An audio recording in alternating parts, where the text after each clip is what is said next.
Mystery slot. What's mystery slot? Umineko Tuesday on a Tuesday. Chrono Trigger will be finished tomorrow. Then on to Final Fantasy 6. Almost done. Umineko 2. Just a few short months left. No scrandals. We do scrandals in the dolls. You mean? We do dolls in break after now. Now we do it after break. Wow. Yeah, that bodes really well for reading today. Holy shit. Great start. I know, right? I know. Shameful. It's not like you'll post this to YouTube. What do you mean? You said at one point that cat box is a Canadian term for litter boxes. I've lived in Vancouver my entire life and never heard of that. Is it an East Coast thing? I guess so. I don't know. Maybe it's just not a Vancouver thing. I didn't know that litter boxes existed until I came to Canada. Everyone in the UK just lets their cats roam about and kill all the wildlife in the neighborhoods and shit and piss in everyone else's garden. I don't know. Maybe the UK has changed for that, but like cats are a menace in the UK. So there were no litter boxes at all in the UK. No, has it changed now? Okay, that's what it was like when I was in the UK. People would just let their cats wild and be out. Cats are a mess anywhere. That's fucked. Hopefully it's changed by now. 1980s UK, 1990s, early 2000s UK. Yeah, lots of people had cats, and no one had a litter box. They would just let their cats come and go. They could be outdoor cats whenever they wanted. I never knew anyone that had an indoor cat only. Never knew anyone that had a litter box. Never, ever. So if that's changed, then that's a big difference from my childhood. When I came over to Canada, the opposite was true. Almost no one had an outdoor cat. Very few people let their cats roam about outside. Some do, but it's pretty rare. Most people keep their cats indoors, and they're indoor cats, and they would have a litter box, which was called the cat box. Litter box and cat box interchangeably. So, yeah, I don't know. Maybe it's just a Toronto thing.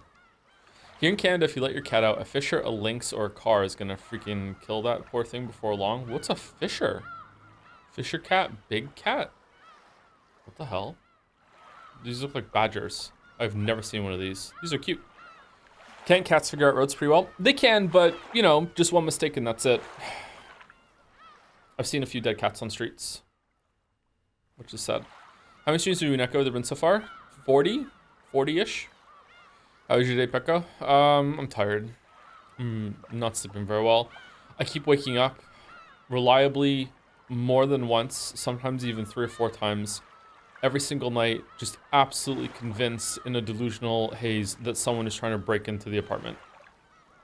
And I have to go fight. Just I don't know why. It just keeps happening. Just wake up stomping down the hallway with Gatsby, you know, just like I just keep thinking it. That sucks. Yeah, it does. Jesus fuck, Joe, 4 streams, you still don't think you're a weave? Hey, I'm getting paid. I think those are panic attacks. Nah, I'm a man. Nah. Okay, can we hear the seagulls? Are we good? Manic attacks. Will you get better for me? I'll try, Harmva. I'll try. It could be another you think about changing in the future. Ooh. Think about that a lot, actually. Like, who's the other me that takes over when I'm no longer making short-term memories when I'm asleep? Oh, shit.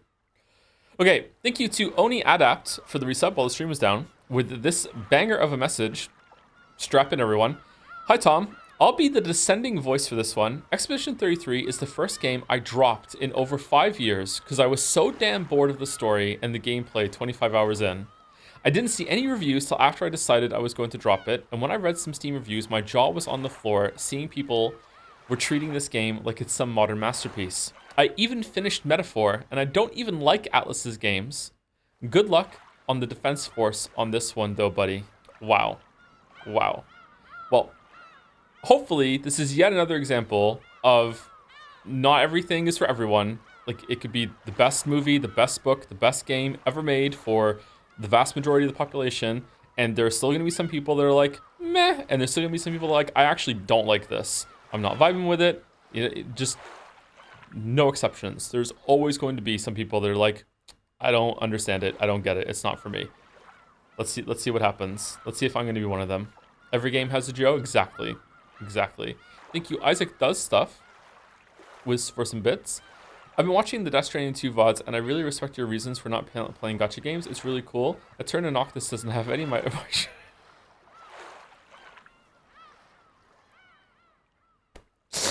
doesn't have any microtransactions or gambling. Thank you very much, Isaac Does Stuff. Thank you, Kaio ZTS for the resub 2. Umineko on Battler's birthday. Is it Battler's birthday today? Is it really? Happy birthday, Battler. Also, happy birthday to Wuggy. Umineko into Shiroya City into Umineko is Peem. Peem. Cream and Peak is Peem. So, in case you don't know, today we will be finishing episode 7 solo. But we will not be doing the Tea Party question mark. That is for Saturday. Apparently, it is quite long. So, we'll be finishing episode 7 today. But we won't be finishing episode 7 today. We're back on Saturday to do that, and then after that, it's episode 8, which I hear is good the whole time. So it's just gonna be smooth sailing, Thank you, the Knower 999 for the resub. All of my resubs just happen to be on Umineko streams. It must be fate, stay night. Anyways, your Twitch chat roped me into reading Higurashi. I mentioned in the past that I enjoy engaging with fiction and ethically. What the fuck does that mean? Which is why I love Erica Burncastle so much, and some chatters were like, if you love Burn, you have to read Higurashi for context.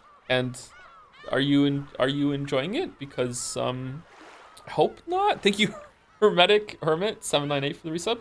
Would you rather a car ride with Erica or Witch Maria? Oh my god. I would choose Erica because I think, in my most arrogant moment right now, I think I am more intelligent than Erica. So I think that I could play mind games with Erica on the car ride that would just make her like a slobbering mess by the end of just being like yeah, fuck you. Whereas even if I did outsmart Witch Maria, it wouldn't even register.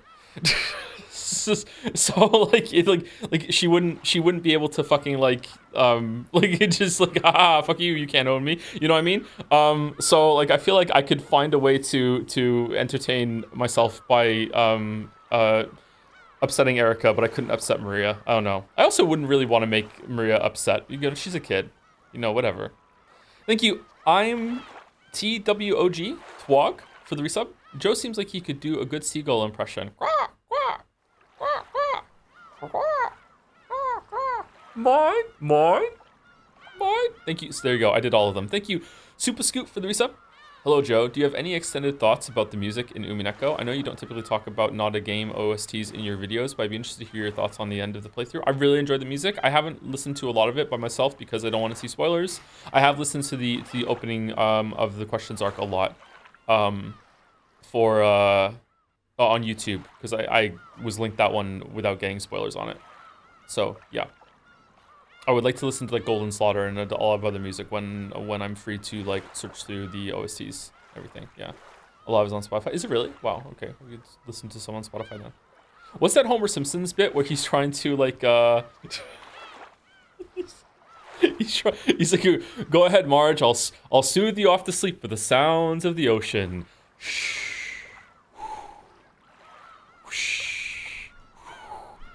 Ka.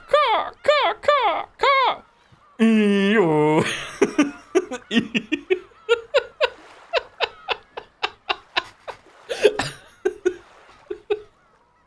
Thank you, Jack in it, for the resub. Thank you very much. Jack in it. Thank you very much. 36 months. 3 years of Jack in it. Very nice. Thank you, Zephorix512 for the resub. Hey Joe, 9-year watcher and 3-year sub. 3 finally? I've been watching your videos since Fallout 4 and streamed since Automata. That's a long time. Holy crap. Considering I've been watching for nearly half my life, it's got... No.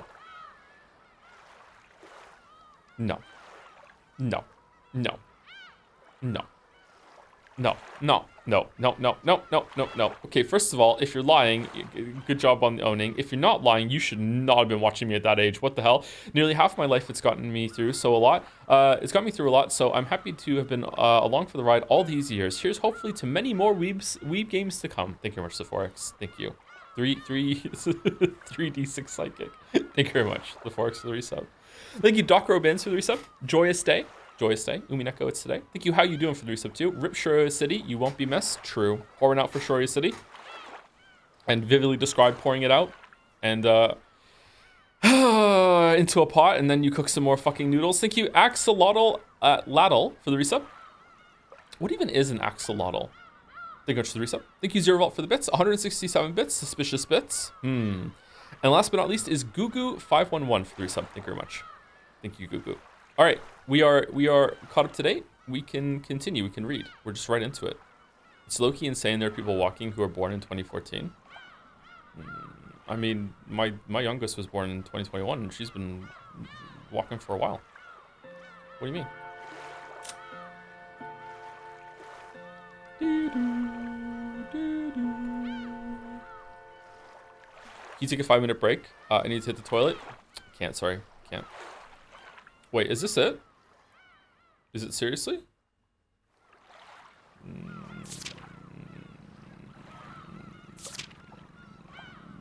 Yes.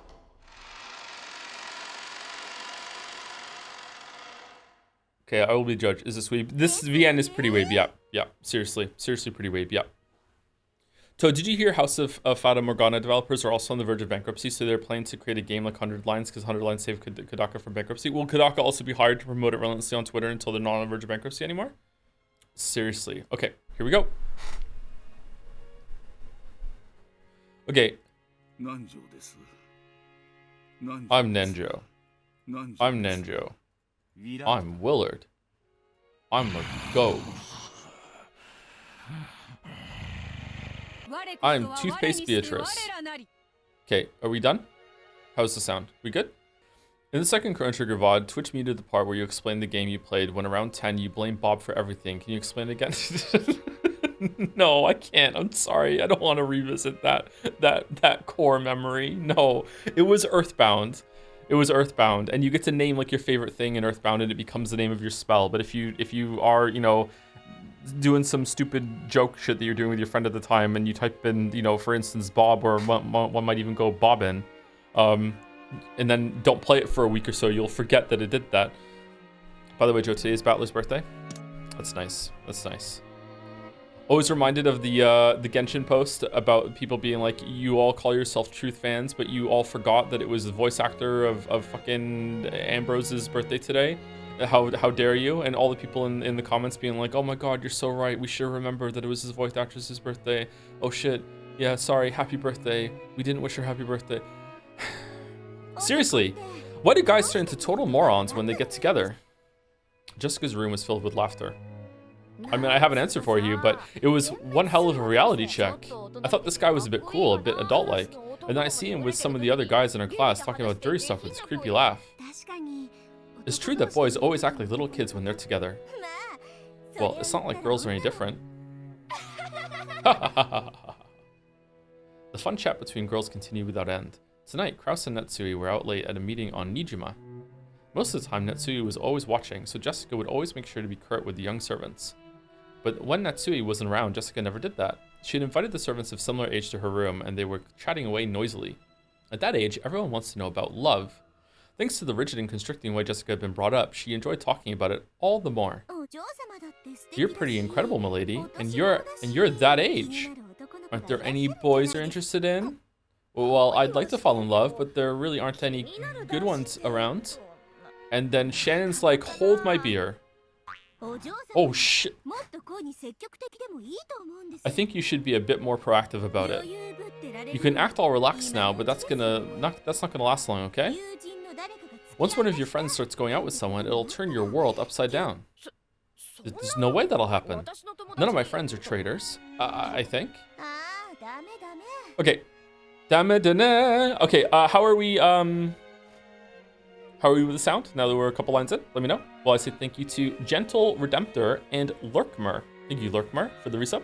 With a smile buff, and Gentle Redemptor with hola, almost. No more bombs on my country, so I'm back to my normal life. Just finished this moment, the VOD of last episode, so I'm hyped to just continue to live with you today. Love you, bro, for always making it funny during hard times. Also, flying to Japan in 3 months. Maybe I will pay you an Umineko tribute in the Ushiromiya mansion. Oh, that's a couple people have done that now with some of the cutouts. Well, I'm glad that there are no more bombs being dropped on you, Gentle Redemptor. That must be scary as fucking hell. I can't even imagine. And I'm grateful that I can't even imagine, but like, holy shit. Happy I can provide some distraction for that. Enjoy Japan if you go. I would like to go to Japan. Not a weep, by the way. No. The outbreak of love is the one time you can't rely on friendship between girls. If you met someone you liked, you'd betray your friends and go out with the guy without a second thought, wouldn't you? What about you, Shannon? It's not fair if I'm the only one who has to talk. I don't have anyone like that around. Not around. He's far, far away. And like Orihime and Hikiboshi, I don't get to see him very often. In fact, I don't even know when I'll be able to see him again. However, I believe that he'll come for me someday. I believe it. Don't you betray me, okay, Shannon? If we get boyfriends, we'll get them together. You got that? Literally, we'll get them together. Right? We promised, right? Well, you might not believe it, but it's not all rare for girls just like Shannon Chan to get a head start. Giggle, giggle. Shannon, confess. You aren't going out with anyone, are you? You aren't, right? I'm not. Really? Really? Really? We'll get boyfriends together, okay? No matter what happens, okay? Anyone who lies has to eat porcupine fish. Yes, I promise to eat the porcupine fish. Now there is the face of a liar. I'm willing to bet Shannon Chan beats everyone else in this room. I can tell. It's always the quiet ones that go first. Shannon, how could you? Confess, confess.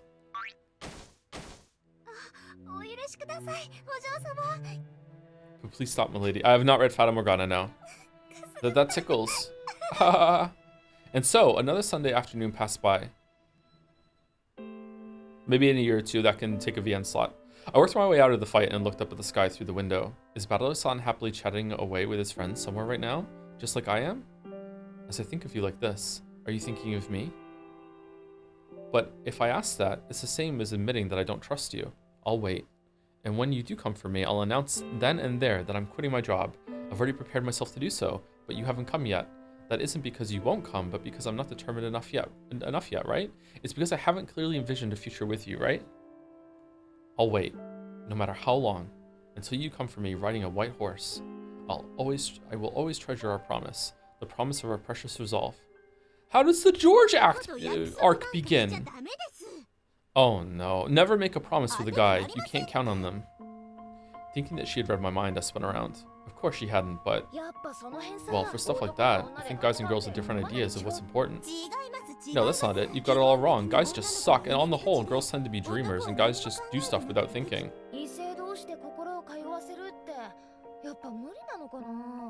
I don't think that's true. I guess understanding between the sexes is pretty much impossible after all.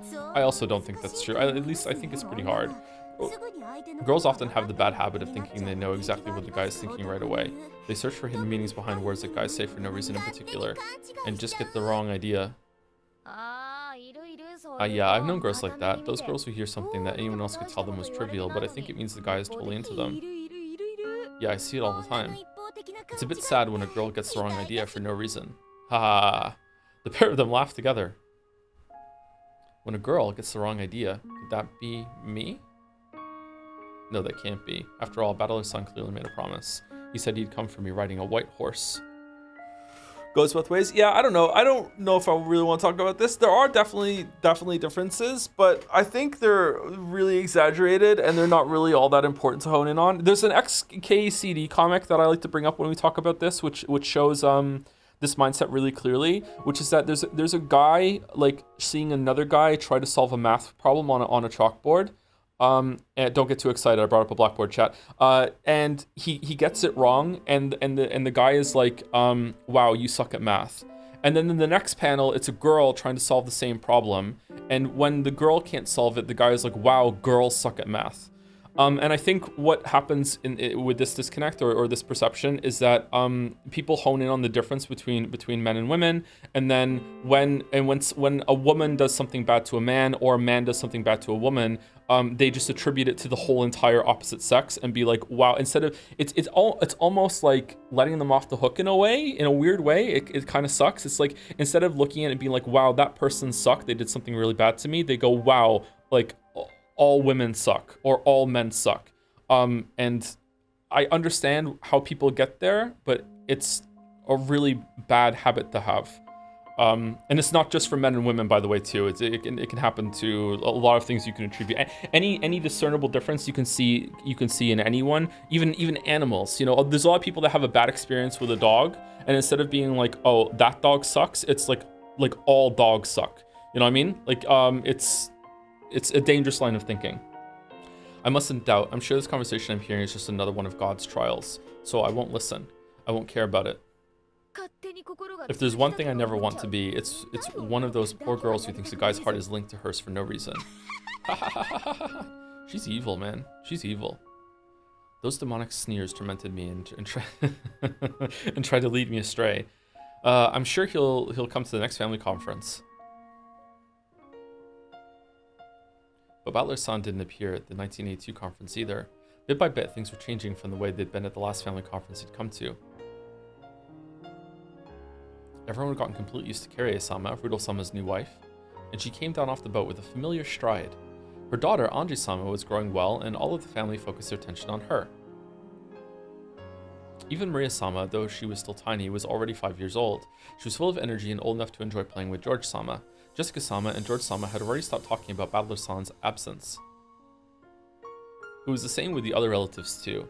No one touched on the subject as though they had forgotten that Battler-san was missing. Maria-sama had only been 3 when she'd last seen Battler-san. It was doubtful whether she even remembered him. In just 2 years, all trace of your existence has been erased from the Ushirimiya family conference. That made me sad, and so it looks like Battler-san didn't come back this year either. True. Feeling a bit lonely. Fucking no. Well, Uncle Rudolph and Aunt Kirie don't even bring him up anymore. It looks like Battler-kun was much more serious about it than we thought. I wonder if he really will stay away forever. It looks like that was him leaving the nest after all.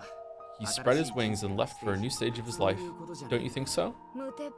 He's always been crazy and reckless. Well, what more do you expect from a guy? Well, we know Battler-kun. I'm sure he's adapted to his new life and is enjoying himself, so I don't think there's any reason to worry. And George-sama said that with a smile. I felt a bit uncertain. What does he mean by, there's no reason to worry? I'm sure he's enjoying himself. This is Battler we're talking about, so you can bet he's forgotten all about us and is having a great time. Yeah, I'll bet he is. And I think that's for the best. Thinking for himself, his family, and his late mother, Battler-kun decided on his own to find a new life. So I hope he lives that new life to the fullest. If he forgets about the Ushirimiya family, that's just perfect. George-sama smiled at me as though expecting me to agree. Cry me a river. After a moment of shock, I smoothed my expression over and found the expression he was expecting. Is Battler-san living happily? Having forgotten about the family? About me? About our promise? Call him! What are you doing? That can't be true. It just can't be. Battler-san must be looking forward to that day of decision just like me. I'm not mistaken about that. He promised me. He said he'd come riding on a white horse. I never asked him to say that. He said he'd come for me on the day I resolved myself to live life for his sake.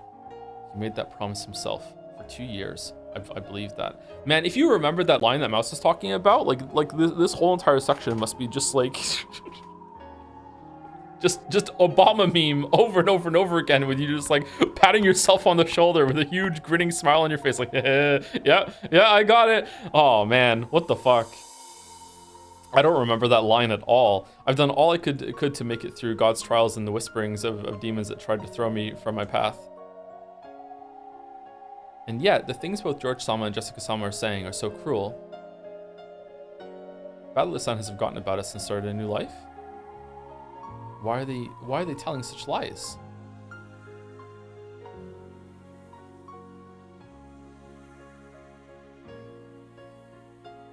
But that night, I dreamed of Battler-san for the first time in a long while.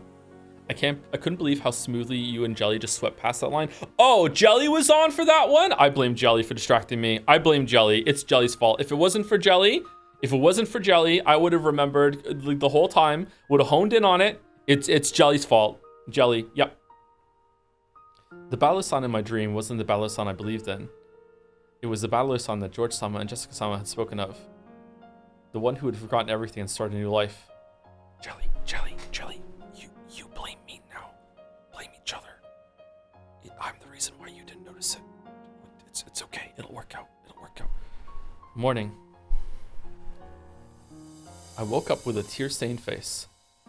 The face I saw in the mirror cried and told me it couldn't wait any longer. If I've managed to wait this long, why can't I wait any longer? This is a trial, so we must believe in him and wait. But the me in the mirror spoke. It was sharper than a fragment of glass. I talk about this promise with him, but did we ever really make such a promise? Wasn't Jessica-sama talking about it? That some girls are dreamers who get the wrong idea? And wasn't George-sama talking about it too? He said that Battler-san had gotten used to his new life and had forgotten about the Ushirimiya family. And by now, he isn't the only one who's forgotten. Unless I ask about it, everyone on this island has forgotten his name.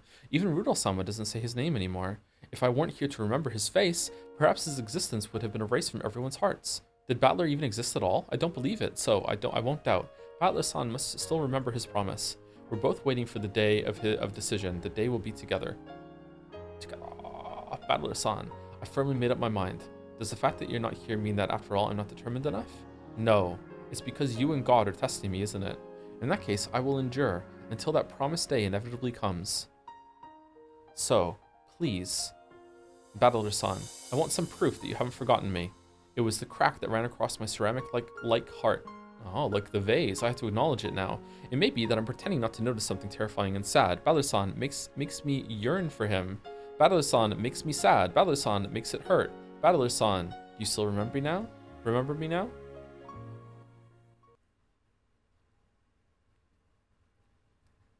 One year later. 1983, 3 years until the crime.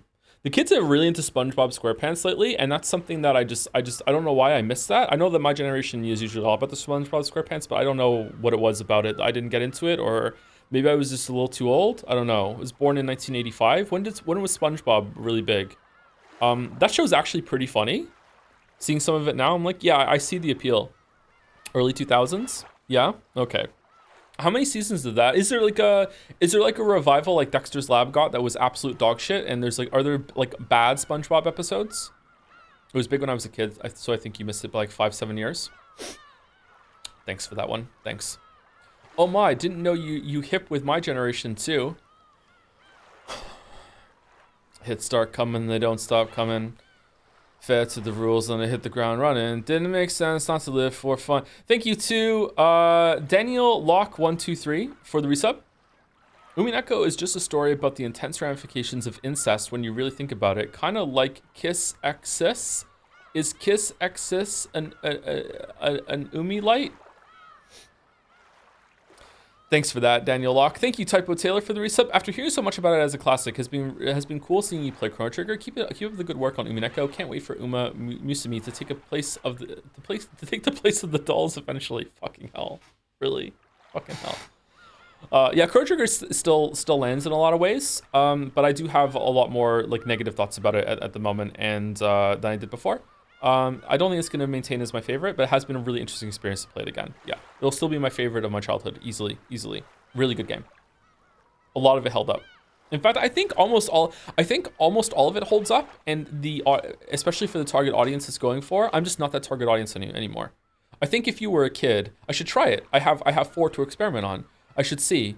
I think that it would still land, and it would be really good. Thank you, Mingaleg for the resub. Are you still Jodler, or this level of young battler fuckery is out of your league? I did fuck around a fair amount. No, sorry, not literally.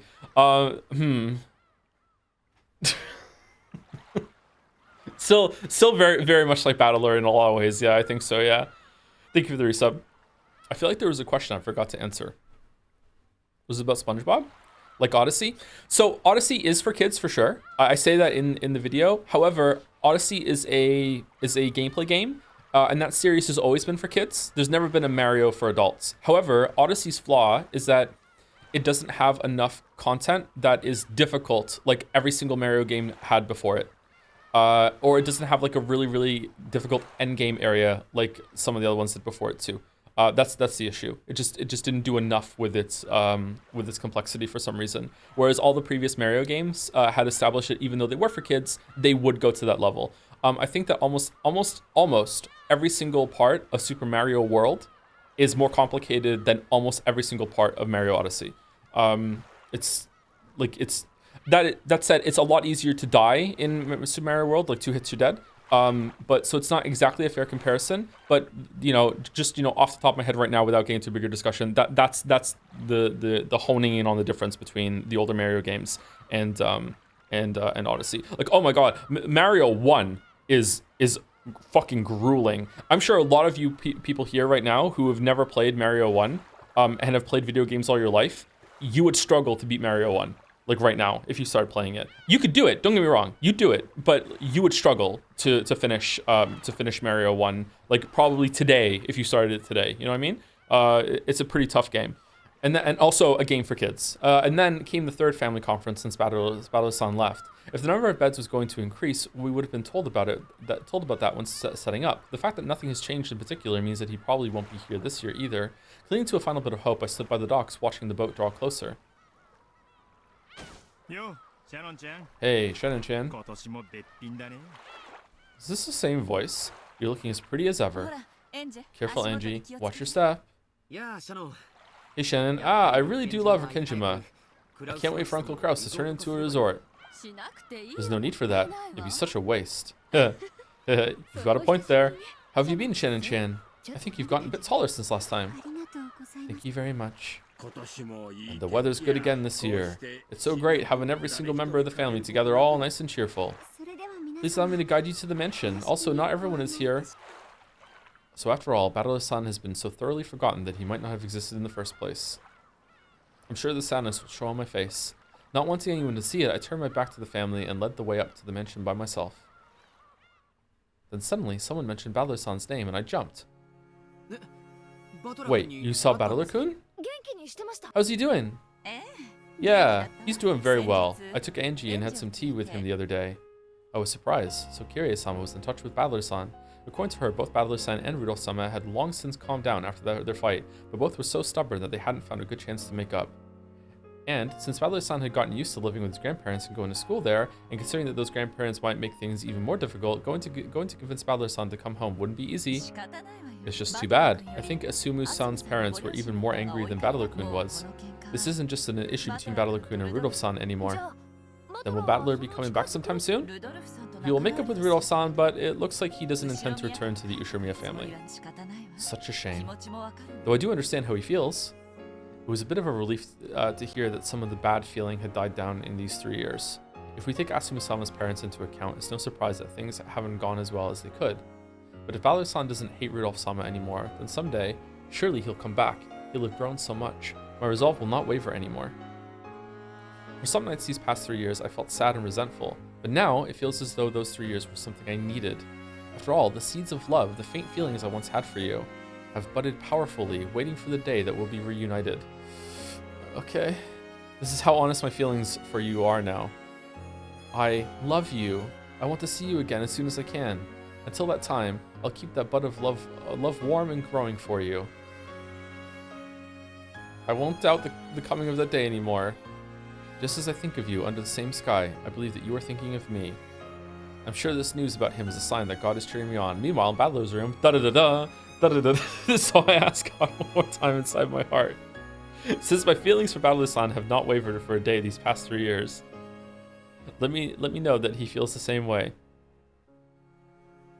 I know that asking for that is a sin. She's going to become the Joker. We know. However, now that we've reached a 3-year turning point, I want some gift from God, any gift to show that I have not waited in vain. And that gift is George. That is what I prayed. Oh, that's right. It's been so long since Battler-kun last saw you all, right? I thought you might be feeling lonely, so I told him to write you letters. Oh, God. Oh, please.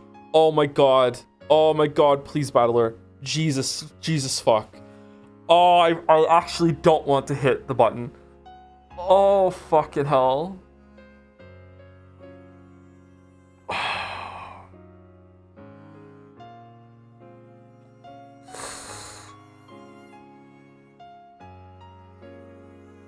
Oh, man.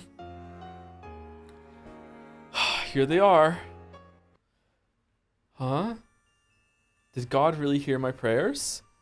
I felt as though my heart was going to leap out of my chest. A letter from Battler? Awesome. What did he write? Did he say anything about how he's been doing lately? I can't wait to read it. Kirie-sama pulled a brown envelope out of her bag and handed it to George-sama. Just one? When George-sama opened it, several folded letters came out. Looks like this one's addressed to me. They all have different names on them. Here, this one's yours, Jessica-chan. Thanks. This one's from Maria-chan. Can she read yet? I'll read it to her later. Thank you. And there's even one for Anji-chan. Now, of course, she can't read. Giggle. I'll give it to her when she does learn. He says he's doing great and having a blast. Good for him.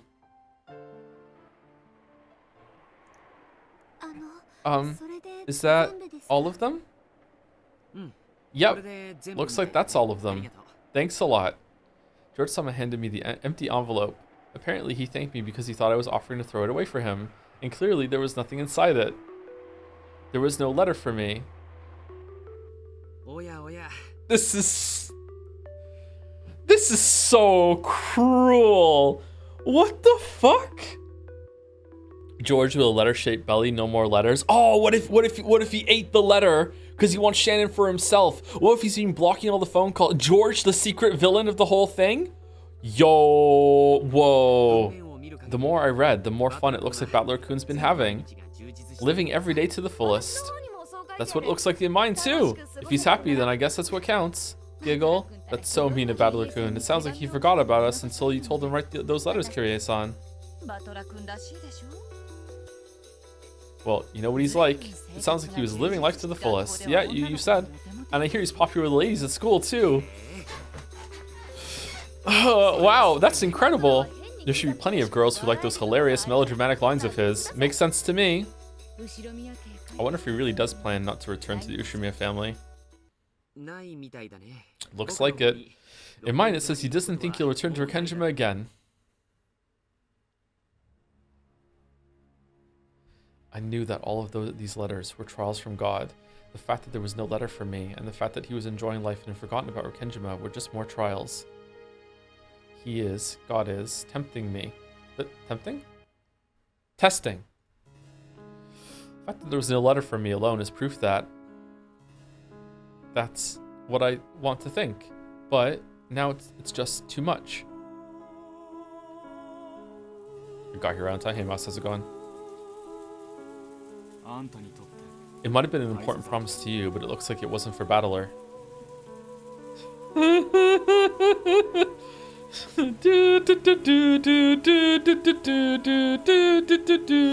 No way. Then that promise about him coming for you was... I was a dreamer. It was just an illusion I created.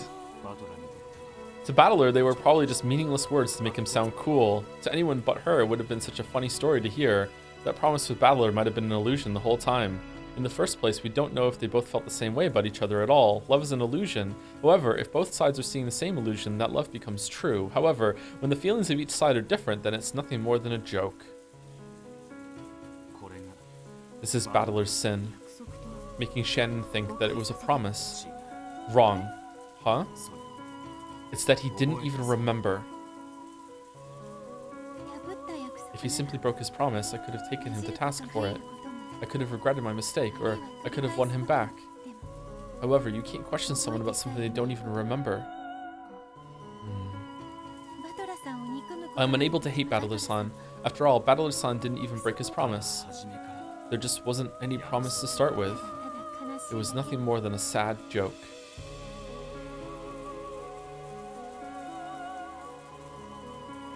I kept on crying and crying. I dug my fingernails into my pillow, soaking it with my tears. How much easier it would be to hate something. But I can't hate anything. You can hate him a little. I think you can hate him a little. I don't think you should hate him a lot, though. Like, again, sorry to pull this card again 2 streams in a row. Like, I lost my mom when I was in my mid-20s. And I had a very bad relationship with my mother.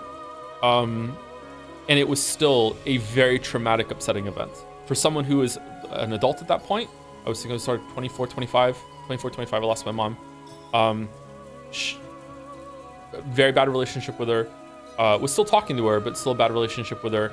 And it was still extremely traumatic, like a lot of feelings, a lot of processed feelings. Probably some feelings I still haven't gone through, to be honest with you, because I can't talk to her anymore about it. Battler is 12.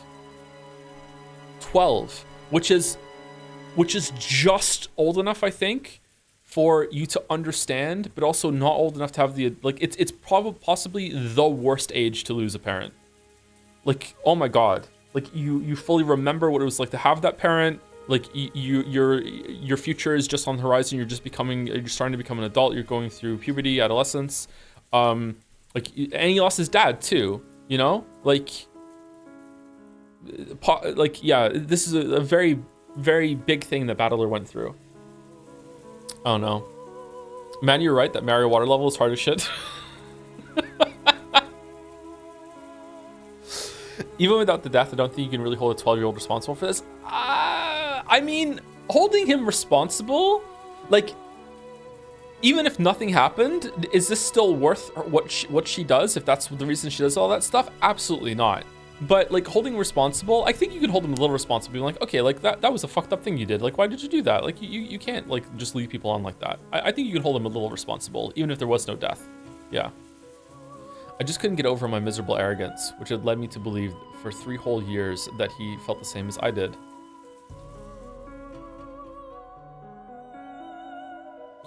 I agree with Mouse. I think about this in a dimension of fairness or justice is missing the point. Both characters are tragic, so the situation ends in tragedy.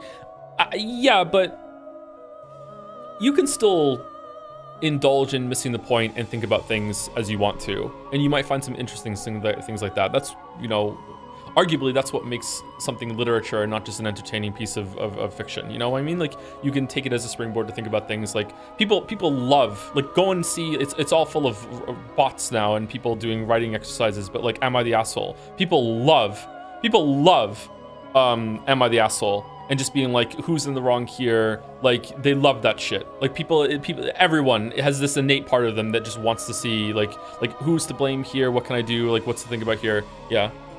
I am to blame for this. My irresponsible words led you to believe that Battler made a promise. No, this isn't anyone's fault. It's all because I assumed that he felt the same way I did. Battler made no promise, and yet his feelings were surely sincere. Though there may have been a difference in degree when compared to yours, it is true that he liked you. Of that, there can be no doubt. That's true.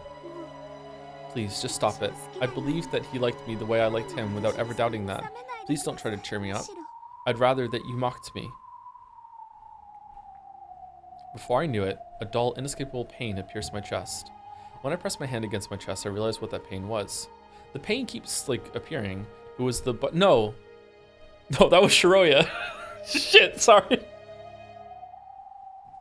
It was Shiroya that kept having the weird pain in her chest, and I was wondering what that was about. Sorry, my bad. It was the bud of love whose seeds I had sown and nurtured in my heart. Its roots had spread all the way across my chest, tormenting me like a metal wire wrapped around my heart. They look less like roots and more like fissures running through my heart. I can only hold back the pain by tearing out the root of love. Oh, root of love. But no matter how much I scratch at it, I'm only scratching at my chest. The root of love doesn't move at all. If I started hating Battler-san without any lingering interest or regrets, I'd be able to pull this root out easily. Once I did, it would probably leave a hole behind, but at least it wouldn't hurt me anymore. But I can't pull it out. Even though it hurts so much, those roots of love are still stuck in my heart. Shannon.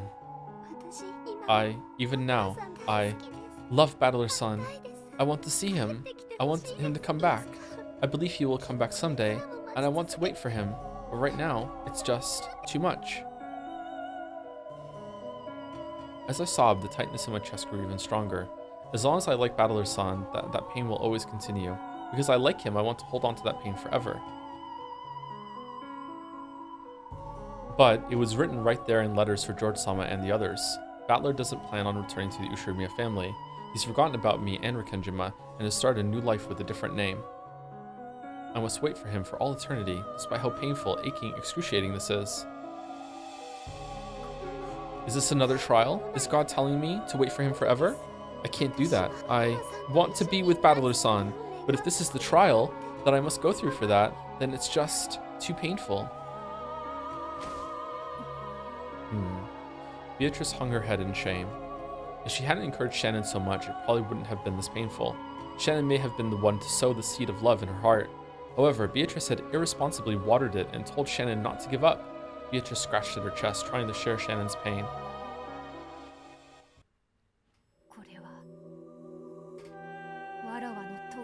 Thank you, Selena Fenris, for the resub. How about we just all agree that it's for the best that George died? True. true.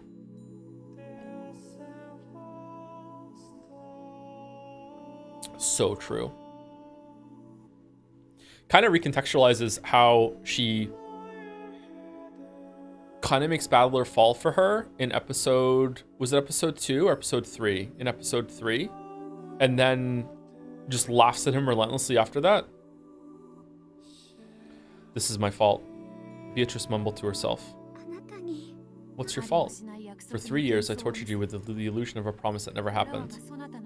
If I had not nourished the bud of love within you, you would not have suffered so. Shannon, this may sound harsh, but listen. What is it? Fuck Battler. Forget Battler. There was no bud of love in the first place. No, I'm the one who nourished it. No matter how painful it is, I can't forget it. You cannot bear that pain any longer, can you?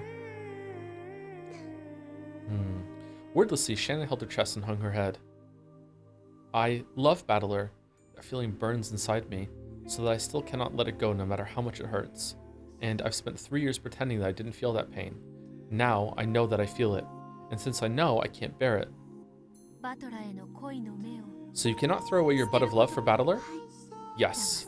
However, at this rate, the bud, the root, will kill you. People need a universe to survive, and one person cannot create that universe alone. 2 are needed. A universe? Together with Battler, you created the universe of that bud of love. Now that one half of that pair is gone, your universe has crumbled. People cannot complete a universe on their own. However, Battler-san, the other person who creates my universe, won't come back. Then you must create a new universe with someone else, with blackjack and hookers and cocaine. You mean create one with someone other than Battler-san? And who better than George? If I will give you such a person. Which person? A creature to bury the pain in your heart and heal you. He will not betray you. Yes, let it be a sibling. I will give you a little brother. A little brother? A boy you have always been close to at the Fukuen house, whom you love as if he were your real brother. That I shall give to you. Together with him, you will create a new universe. Will that little brother make me forget all the pain of my love for Battler-san? Correct. You need a universe.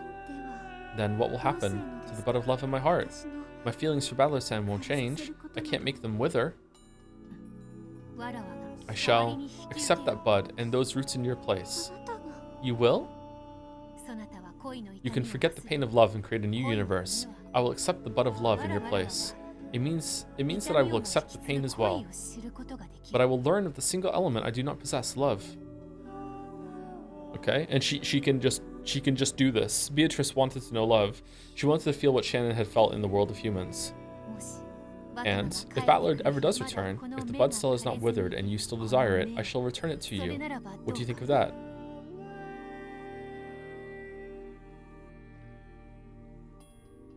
Still hanging her head, Shannon gave a small nod but said nothing. It would mean release from this unbearable pain, and it would mean giving the bud of love to the witch to hold in her place. Shannon spread the hands that she had held to her chest. As she did, what is this song? As she did, the faint light popped out of her chest and floated in the air, gradually swallowing everything with its brightness. As the brilliant light began to fade away, Shannon and Beatrice, still facing each other, were now inside a vast starry sphere like a planetarium. They were the only ones in this pitch-black starry sea. Shannon felt as though she had seen this place once before, but she couldn't remember. Then, I made another announcement. Modify this world. Let the bud of love travel from Shannon to Beatrice. No, I can't do this, chat. Can you? Can most people do this? Wow, I'm jealous. This way, Shannon won't be tormented by the bud of love anymore, and furthermore, she will be given a little brother with whom she can create a new universe. The design for the little brother will be a younger boy at the Fukuen house with whom Shannon was close.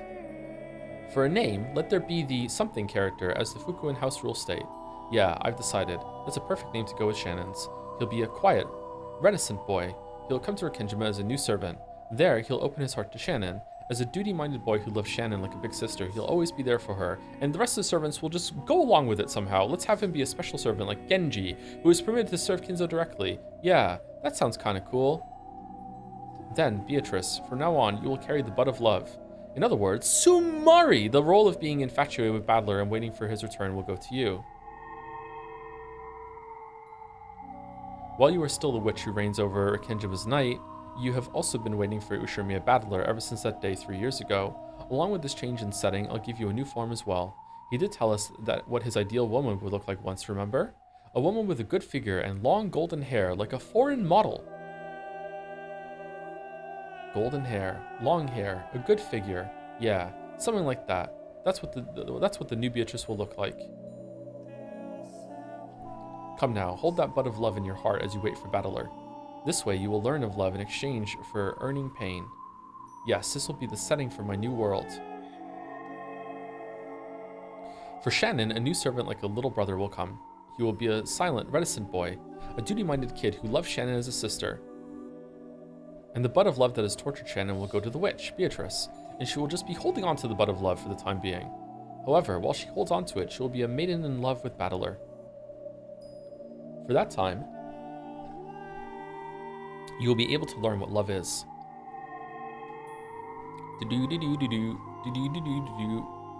Come, let the world be modified. Oh, I am one yet many. Awaken us, and stretch your wings in this new world.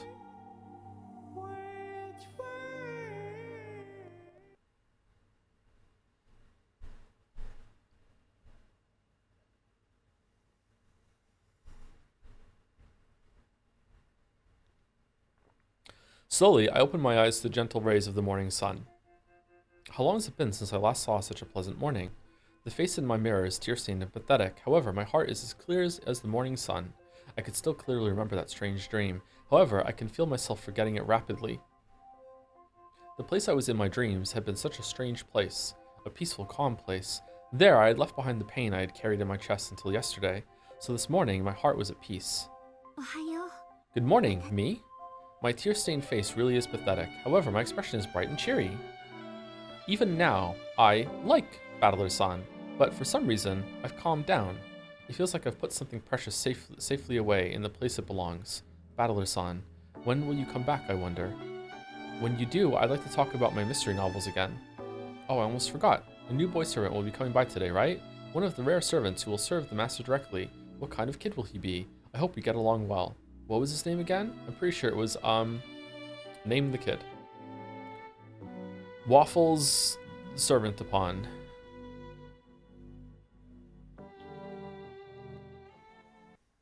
Kaio. I can't believe I just made up a whole name. 1 year later. All right, I have questions about Canon just suddenly starting to work at the mansion. 1984, 2 years until the crime. I don't understand how that can happen without talking to Genji. Maybe that is what happens. Maybe there's some talking about it. Can she like forge documents? Like, how does she make that happen? I would like to know. If it doesn't tell me, I'm pretty sure that I can think of a reason myself, so that's fine. It's not like a deal breaker or anything like that, but I would like to know. I would like the story to explain that a little bit. Men, at least just hint at it. Men in work clothes were spreading a tarp over a section of the hall. Also, thank you to Thet NTM for the bits. So what point in the story will Shannon start writing stories about egg-shaped chairs? Give it a second. From the way they measured the wall and set out tools, it could be seen that they were planning some sort of construction project. This is of the utmost importance to the master. Be sure that you do not damage it. The president of the construction company nodded his head several times to show that he understood. Then, 6 young workers carried in a large rectangular object wrapped in a white sheet. One of them was Cannon, and he just never left. Oh, okay, careful there, set her down gently. I said gently. Is this the spot? Well, there's your problem. Great, let's get started. Apparently, they were putting something large onto the wall of the hall. He plans to hang that thing there? That's what he wants. After all, this mansion is a little more than one of the father's toys. Natsui took a deep breath. Though this was a whim of Kinzo's, a man she greatly respected, she seemed to resist the idea of hanging it right here in the entrance hall, the face of the mansion.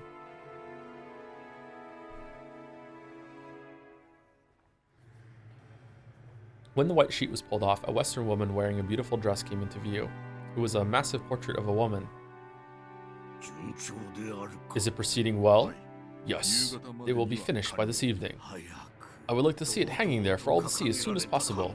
I want you overseeing this, my friend. Leave it to me. Father, it seems a splendid portrait. Indeed, what exceptional quality. I am satisfied. This is your benefactor, the woman who gave you the gold, right? Indeed. If I had not met Beatrice, I would not be here, nor would you show me a family, nor would, of course, this mansion. It's only natural that her portrait be displayed in the best possible location. Now that he had said it this bluntly, there would be no contradicting him. Krasnetsui could only shrug. Master, the epitaph plate is here. Would you please check to see that all is in order? Also, it's really, really fucking big. Like absolutely gigantic, like comically large. It's really heavy. I hope all this was necessary. Indeed. Each and every word must be correct. Epitaph? Krasnetsui crooked their heads and followed Kinzo. Holy shit! Behold the sweet fish river running through my beloved hometown. You who seek the golden land, follow its path downstream in search of the key. As you travel down it, you will see a village. This is such a weird thing. The leader of the workers set down a plate wrapped in a sheet. The others thought that the picture's name and description might be on it. But it seemed to have quite a lot of words for that. Father, what is this? Behold, the sweet fish river running through my hometown? Read it, interpret it as you like. Fuck you! So we finally reached the appearance of the epitaph and the portrait. I don't know much about this epitaph. It doesn't exist in my world. Probably not. In your world, there's already a clear successor, you, but not in this world. In other words, Sumari, this epitaph was set up to choose grandfather's successor after all? Most likely. Or he might have wanted to believe in the chance of a miracle. A difficult riddle made so that one would be able to solve it. Oh, I wonder if it's Beatrice's hometown, now that we know that she's in, she's from Italy, right? Was it said where she's from? No, I don't think it was. A difficult riddle made so that no one would be able to solve it. If someone actually could solve it, they themselves would be a miracle. They themselves would be a miracle. Perhaps that miracle would guide the person Kinzo most wanted to solve it. In short, Sumari, this epitaph really does depict the ceremony to revive the witch, Beatrice, just as everyone thought. That does seem to be the obvious interpretation, a mysterious ceremony sacrificing 13 people to revive the witch. However, the true ceremony wasn't that. It lies in wait for someone to miraculously solve it. That is the true ceremony. However, fate does have its irony. Wait, hold on. Ava and Rosa both solved it, and it seems like Shannon solves it too. I think that was they kind of hinted at that last episode, right? And none of them knew where Beatrice came from. Okay, it can't be that then. All right, Genji already knew. Maybe Kinzo set this up in the first place because he guessed that Genji knew everything. Was that fate a coincidence or something planned? I do not know. However, with this epitaph, the witch Beatrice will revive in the truest sense.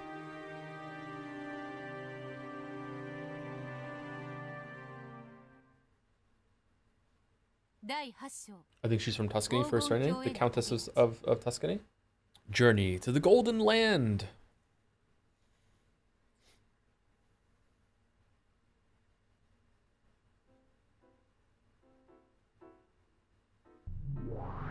There it is. I thought the epitaph was on that little one down there before, but it's over here. This is Beatrice? My soul was captured by the woman shown in that massive portrait. That might have been literally true. Or rather than captured, perhaps it would be better to say that my soul had returned to a more fitting place, the place it belonged. The beautiful blonde hair was the same as mine, but tied up. The dress she wore was a deep black, making that golden hair stand out all the more. This is the witch, Beatrice, my true form.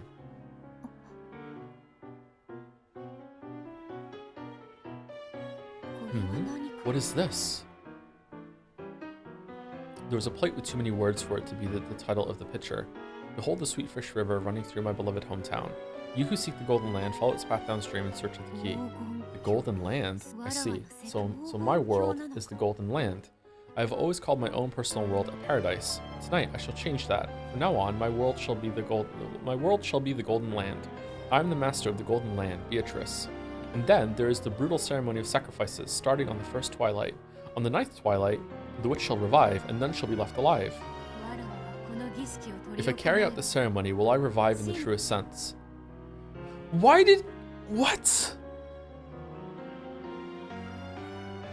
Why did Kinzo do that? Was that explained and I've forgotten? Why Why did Kinzo do all this shit? Like with the gouge head kill revive stuff? Was he driven crazy too by the occult thing? And it's like delusions informing delusions? I remember battlers saying to Erica, like why was it Erica? Something about like it has nothing to do with it. No, I've forgotten some important piece of information now. Shit. Fucking hell. If only I'd taken notes. Then, on the 10th twilight at Journey's End, you shall attain to the power of the Golden Land's treasures once and for the last time. I feel like I've done pretty well without notes, by the way. I mean, I did have the Red Truth notes that someone made for me. And I was almost always able to ask Mouse, like, hey, you know, what about this? So in a way, I did have a form of notes. But I didn't have my own formal, like, written notes I did, yeah. If only Jelly wasn't distracting you. Exactly. The witch shall praise the wise and bestow 4 treasures. One shall be all the gold from the Golden Land. Kinzo received a massive amount of gold from Beatrice, and rumor has it that it still lies hidden somewhere. Is this, as the family members and servants are all whispering, a code showing the location of Kinzo's hidden gold?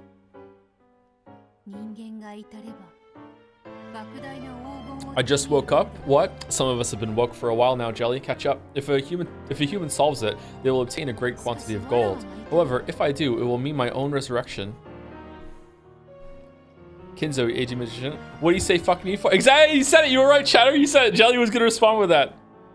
Jelly, I am blaming you for me not remembering the battler coming back on a white horse line, because apparently we just blew right past it because we read that one together. I graciously offer you the same in return. You can just blame me for not noticing it either.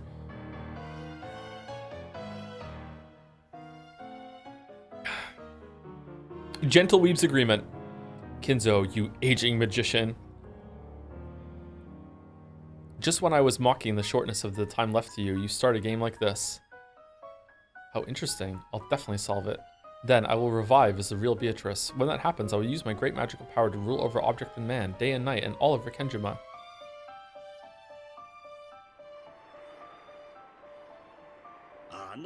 Jelly remembered that line, Joe. Oh, and I didn't? Oh, so it was intentional sabotage. Huh. I was amazed he never brought it up on stream. Oh ho! Oh ho! The plot, like the waifu, thickens. Interesting. Interesting. Okay. Haha! Everyone says that Epitaph is a guide to finding the hidden treasure. The rumors tell that the master has 10 tons of gold hidden away. Yes, and Beatrice supposedly gave it to... What the fuck are you? I've heard that one too. 10 tons of gold, that would be incredible. I can hardly even imagine it. If you had all that, what would you use it for? Lottery tickets. I'd like to touch it, just once. Oh. Well, an eye for an eye makes the whole world blind. Luckily, I didn't forget about the line, so it's just you that needs a guiding hand. Have fun with all the scapegoats. Okay, all right. That's a banger comeback. I accept defeat. Well done. I accept defeat. Oh, forget touching it. I'd like to spend it all. But why would he go out of his way to display this epitaph, this code showing the hiding place of the gold? That's obvious. He's laughing at everyone since he thinks no one can solve it. It's a challenge to the rest of us, isn't it? He wants to know if there's anyone here wise enough to solve it. It seems that the master doesn't intend to let Kraus-sama take the headship easily. Perhaps the one who solves this will become his successor?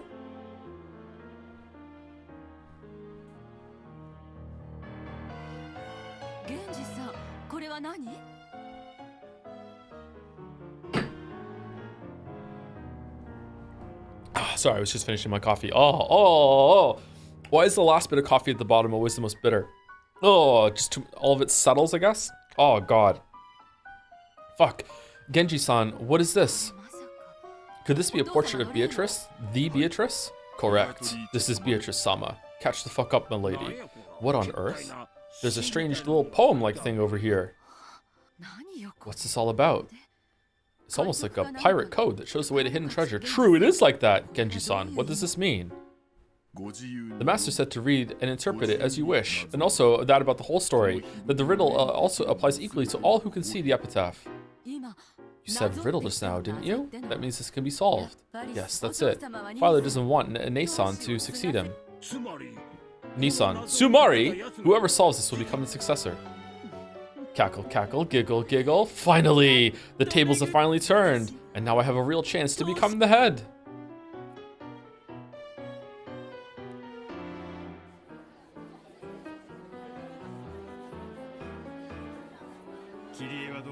What do you think, Kyrie?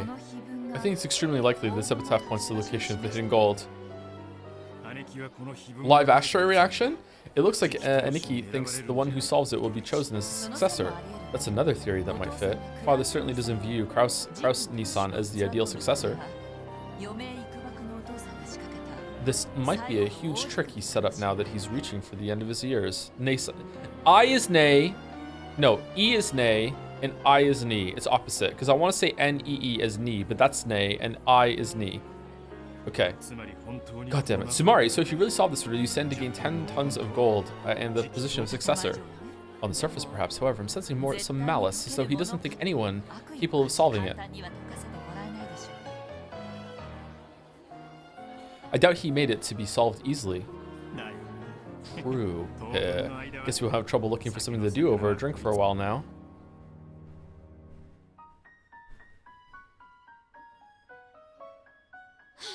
Ridiculous. How could anyone solve this? Maria, you know this is called bullshit. Be a good witch for a while and solve this for mommy. Rosa tossed aside a notepad with the epitaph written on it and flopped over onto the sofa. Solving this means 10 tons of gold. With that much, I'd never need to worry about schemes for cash again. If I had money, I could pay off my debts, and that man might come back to me. Fucking hell, Rosa. I know where Father's beloved hometown is. And the Sweetfish River? There are many rivers there. What's the village supposed to be? I don't have a clue. Ooh, what's wrong, Mama? Maria looked concerned. Kids are really good at riddles, so maybe. Hey, Maria, do you think you know the answer to this riddle? Maria gazed at the paper with the epitaph on it as though she was trying to bore through it with her eyes. Her eyes opened wider and wider. What do you think, Maria? I guess it might be a bit too hard for you. Hee This is a witch's ceremony, a resurrection ceremony for Beato. Where'd you get this? Hey, Mama, where'd you get this? I'm gonna ask Beato. I'm sure this ceremony will let Beato regain her full power. She'll be able to appear in front of everyone and do miracles and magic without having to worry about the anti-magic toxin anymore.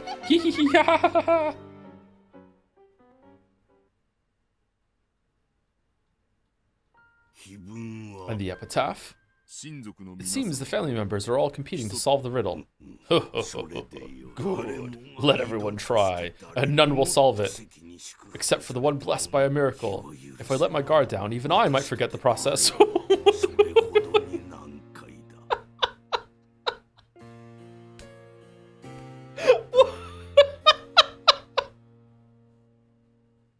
The fuck?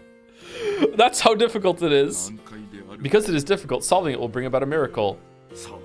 Precisely. This miracle shall be the last one I desire in my life. My final bit of magic. When a miracle comes and allows one to solve that complicated epitaph, it will surely mean Beatrice's resurrection. Oh, Beatrice. I just want to see your face one more time. I don't need wealth or honor anymore. If I could only meet you one more time. This would be the last bit of magic that Kinzo, who realized he was facing his last years, would ever use. He was betting everything on that Beatrice had given him, hoping to meet her just one more time after being separated by death through 2 generations. His meeting with Beatrice that day had been the true beginning of his life. And even with them gone, Kinzo had remained there alone on the stage that had gone dark. The aged monarch had obtained everything, accomplished everything, but this was the one element that had always slipped through his fingers, no matter how much he struggled. If he could just have that element, he would need nothing else in life. In the end, perhaps his whole life was just a journey to learn that one single element that makes up all that it means to be human. Love, my friend.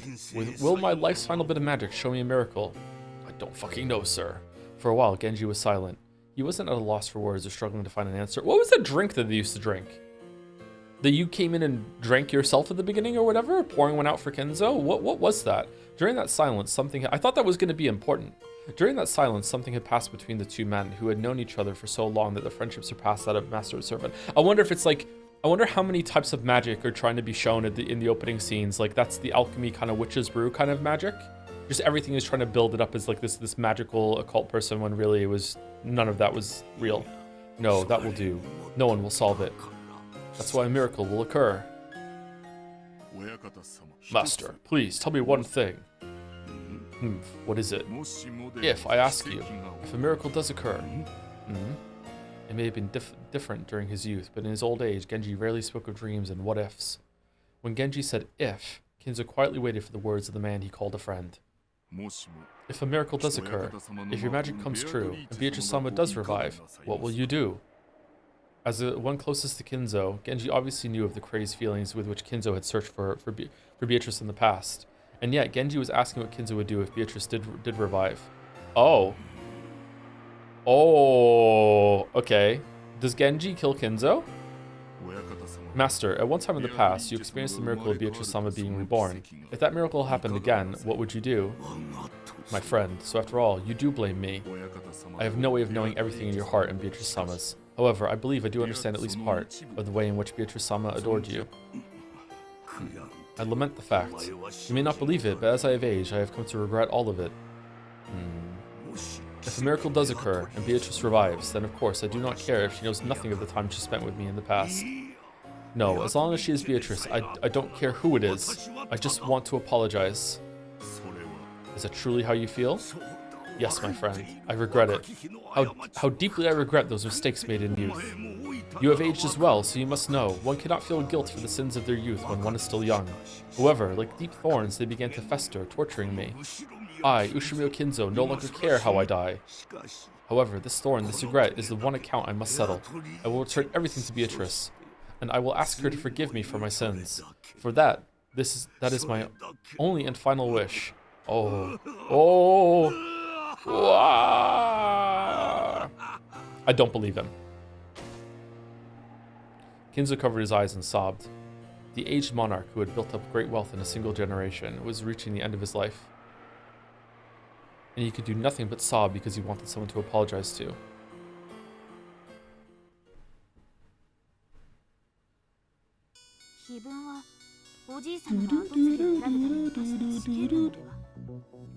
Thank you, Sounderain, for the bits. Was busy for a bit, finally made it to a stream again. Just want to say, you announced the Final Fantasy VI streams about a week after I started playing it on a whim, and I thought we agreed you were going to stop being so parasocial. Like, this can't be a coincidence, considering our history. I know you look up to me a lot, but you should really carve out your own identity instead of just copying everything I do. Anyways, are you enjoying Chapter 7? I actually don't know, because I have a life outside of you. I am enjoying Chapter 7, yes, thank you. It's episode 7, pay attention. Thank you, DirtPlug22 for the resub. Odd name, thank you very much. 5-month resub, thank you.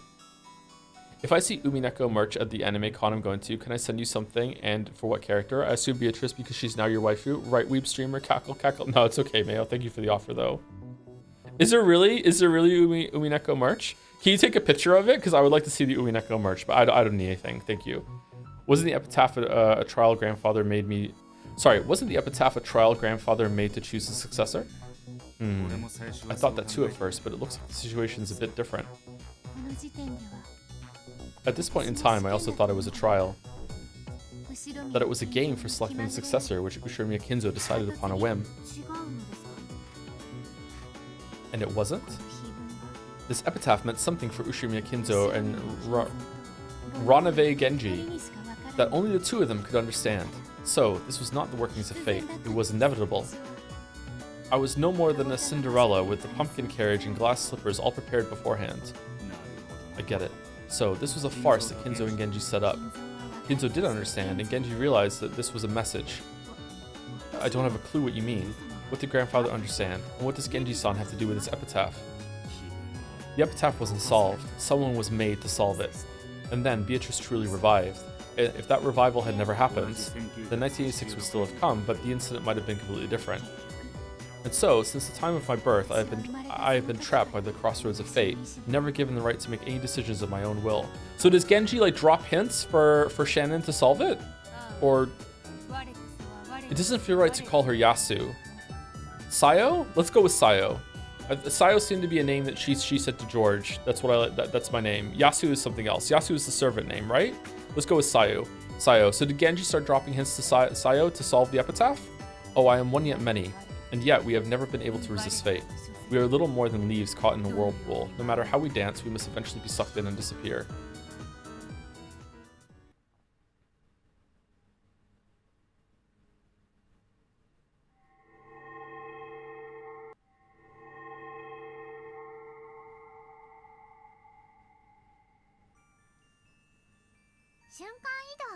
Gap's the one who specializes in instant movement. She's the 33rd in the rank of the great demons. Shut up, Maria. You must really be incredible to have a friend like that, Beato. Ooh. I see, the great demon Gap. Very well, my friend. You will now be Gap. You may call yourself by that name. Maria named Gap? Oh, wonderful. So you finally give me a name. It's a relief after being nameless so long. Wait. Nameless? In that case, I would be honored to receive a name as well. Being nothing more than the head furniture lacks flavor, does it not? Maria, I need a name for this guy too. He is also a great demon and serves as my butler. He is a subordinate whom I can trust. Ooh, Ronave, I guess. The 27th ranked of the great demons. It said he'll give you reliable underlings. My, what a coincidence. The family name of my double, Genji, is Ronave. Oh, that truly is a coincidence. I see. It seems this is the best possible name for you. Very well. You shall now be known as Ronave. I can't see Genji just go along with this, but maybe there's a different side to him? Genji standing in the room as everyone has a tea party, like, oh man, oh how pleasant it is to be called by one's name. Genji be like, I was involved in so much heinous shit when it came to the other Beatrice. Like, just we just have to do anything here. Just go along with whatever happens. This is how we pay our penance. Oh, how pleasant it is to be called by one's name. I thank you for this wonderful name, Lady Maria. Just as a form can be a vessel, a name can be a powerful vessel too. For unknown creatures of the other world, simply gaining a name can greatly increase their magical power. That's why names are important. Ooh. True, names are important and wonderful. Right, Leah? You can call me Gap now, okay? Gap, a splendid name. I will remember it, and I'll ask you to stop shortening my precious name. So you're Virgilia, the one who guides travelers to Beatrice? That is also a splendid name, perfect for Milady's teacher. Yes, I do like it a lot. A name is a life. Maria, thanks to you, my friends have found names. Imagine having more than one name. I am deeply grateful. Ooh. Now it's your turn, Beato. Draw pictures of my bunny friends, like you did for Sakutaro. Uryu! Very well. Lend me that grimoire. Uryu! Beato's drawings are really great. I can't wait to see. Okay, everyone, you know what? Let's do it. Let's do a communal Uryu. All right, I want everyone out loud where they're sitting right now to say Uryu on the count of 3. Let's see how many people around the world can Uryu at the same time. All right, here we go. Say it. 1, 2, 3. Uryu. How many of you actually did it? What'll it be like? What'll it be like? I can't wait to see the bunnies. Ooh. They were in a forest band, were they not? I did it, but I whispered it since I'm at work. Really? They were in a forest band, were they not? A band. Yes. Yeah, something like... All of a sudden, Maria was no longer a little girl who did nothing but follow her mother around, laughing or crying. Someone's significant other was just like, this is the last straw. I can't believe you actually listened to that fucking voice on the radio that you like to listen to so much. We're done. You fucking, that's it. No more watching this hack. Fucking stop it. Yes. Oh, 200 people did it. Wow. Though she is still young, she already has a powerful self-image and possesses enough knowledge of the magical world to surprise even me. Together, we called ourselves Mariage Sorcière and made Mariage Sorcière and made each other's magical worlds deeper and richer. So a name can become a powerful vessel. How profound. It's very important to form a vessel, but a name is just as important. Indeed. Those with names leave a greater impression than those without. It's not just about forms and names. By knowing more and more about them, you can make them exist much more strongly. So I'll think of lots of stuff for you. Did you do this for Sakutaro as well? Yup. I see. Joseph is similar to the main character of the main character in my favorite novel. Thank you for this wonderful name, Maria. Yeah, yep. Sakataro isn't just a name. There's a lot more to him than that. He's a lion cub, correct? Sakataro is a Vegeta lion, so he doesn't eat meat. Oh, okay. Vegetalion. So he doesn't eat meat, but everyone else thinks he does, and they're scared of him. I wonder if is there any connection between Lion and Leon, or is that just a happenstance or whatever? I don't see a connection between them. But Sakataro is also a scaredy cat, so he's just as scared as the others. Haha, Sakataro is such a coward. Ryu! I don't eat meat. Cats need to eat meat, Maria. I'm not a scary lion. Oh, look, a flesh-eating sparrow. Flap, flap, flap. Actually, is there... Okay, I understand that this is going to be some high, like, oh my god, you need to have a shit ton of money to make this happen. But with the advent of like plant-based meat and everything like that right now, is there like straight up vegetarian cat food now that will actually the cats won't die? Does that exist? It must be super expensive. Vegan cat food exists and is fine. It's fine. Is it really? Feeding my cat Impossible Whoppers. To own the libs. Lab grown meat is a thing. Hold on. Lab grown meat isn't done at any scale that you can actually buy some at this point, isn't it? Or like it's not commercially available, right? There might be some places you can buy it, but I don't think it's commercially available. Is there a plant-based alternative meat like Impossible Burgers, Beyond Meat or whatever that you can get for pets right now? Not for cats? But there is for dogs? Dogs eat less meat than cats? It's a thing. It is not healthy for cats. Yeah, that's why I'm asking. Like, does there exist? I guess the answer is no. Does there exist a food for cats and dogs right now that is completely meatless, that is healthy for them, that isn't like a detriment to their health? I'm guessing no. Dogs are omnivores? Are they? I know dogs are omnivores. Cats are not omnivores at all. Cats are purely carnivorous compared to dogs. There's nothing. Hold on, isn't it? There must be. Isn't it a spectrum? Isn't it pretty rare that one is like completely herbivore and one is completely carnivore? Aren't there even some animals that we think of herbivores that, given the opportunity, will actually eat meat? Isn't that true? Yeah, cows eat woolly snakes sometimes. Yeah, so I'm guessing it's like the cats are just like really hard on the carnivorous part of the spectrum then, right? So if the spectrum is like carnivore to herbivore, like dogs are like, I don't know, 60-70% on the carnivore line, whereas cats are like 90. Cats are way more carnivore than dogs. I didn't know that. For some reason, because cats and dogs are like the go-to pets, I thought they were like around the same in terms of like being omnivores. Huh, I just learned something. Thanks, chat. Cats will die without meat, and there's currently no like healthy meatless alternative to replace that for cats. Okay. All right, that's cool. Okay. Ryu, sparrows are scary. Whoosh. Wah, sparrows don't eat meat. Sakataro's a coward, so he thinks they do. Did the sparrow go away? Ryu. Is it a cow? Is it a picture of a? Sorry, this is somewhat of a traumatic video, but I was really surprised when I saw it. Is there a cow? Is it a cow or a horse that there's a video of it where like it just leans over the barn door and sees like a chick following behind a chicken and just fucking inhales it and it's done. I remember when I saw that I was like, wait, what the fuck? I didn't know that they ate meat like that. Was it a horse? Yeah, it was a horse. Okay, yeah, it was a horse then. I was like, holy fuck! Like I didn't know they would do that. Maybe someone will show it on Jads, but I will like warning, like it's a horse just straight up eating a chick. Like it's done. Yeah. You're such a scaredy cat, Sakataro. If you keep this up, Sakusuke and Sakukichi will start making fun of you again, right? Ryu, I'm not a scaredy cat. Ah, the sparrow's back. Flap, flap, flap. No, I'll be eaten. Whoosh. Sakataro is quite entertaining. Then are Sakusuke and Sakukichi his siblings. Oh, he's scared. I found out today that I'm not afraid of spiders, if it means I can make the kids scared of spiders.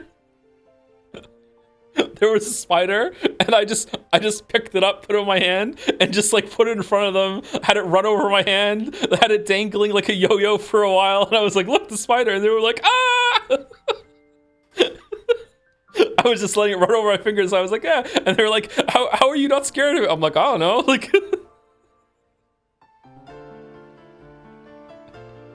It was the tiniest little spider. Did you eat it at the end? Yeah, I did. Yeah. No, I put it on next to a bush. How big? It was teeny tiny. It was a small little spider.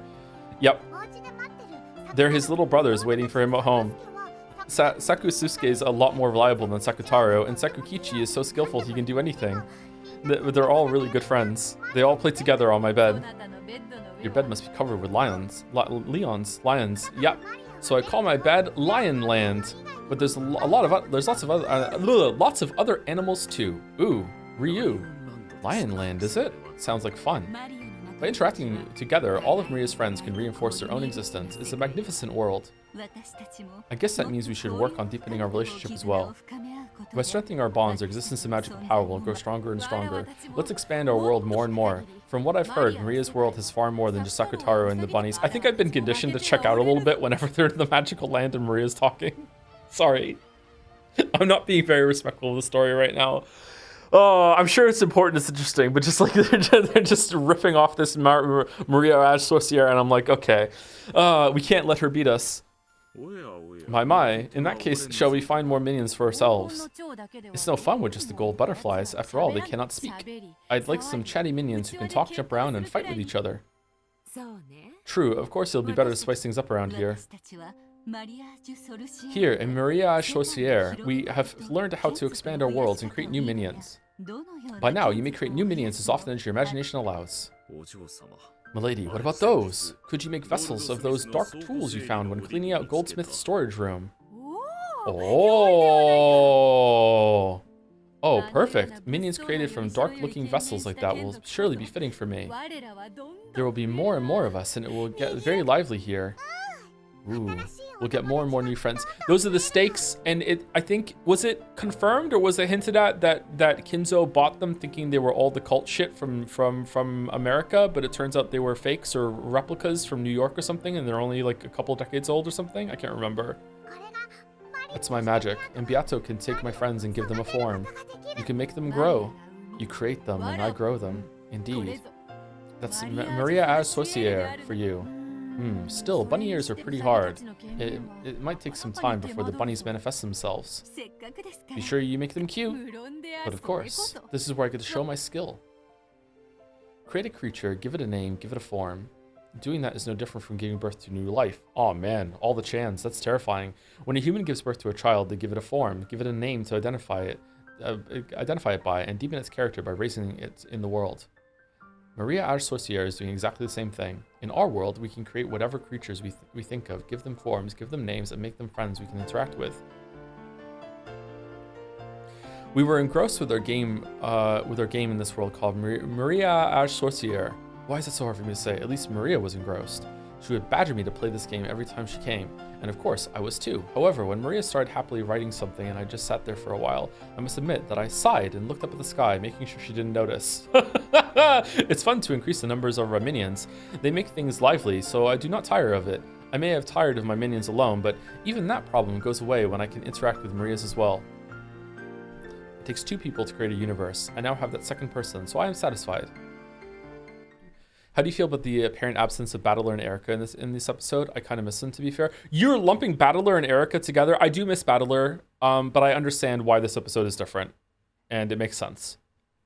I think I'm satisfied. And yet, one little part of me is not. It truly is a tiny part. After all, it's so much fun playing with Maria that time seems to fly on by. I miss Battler.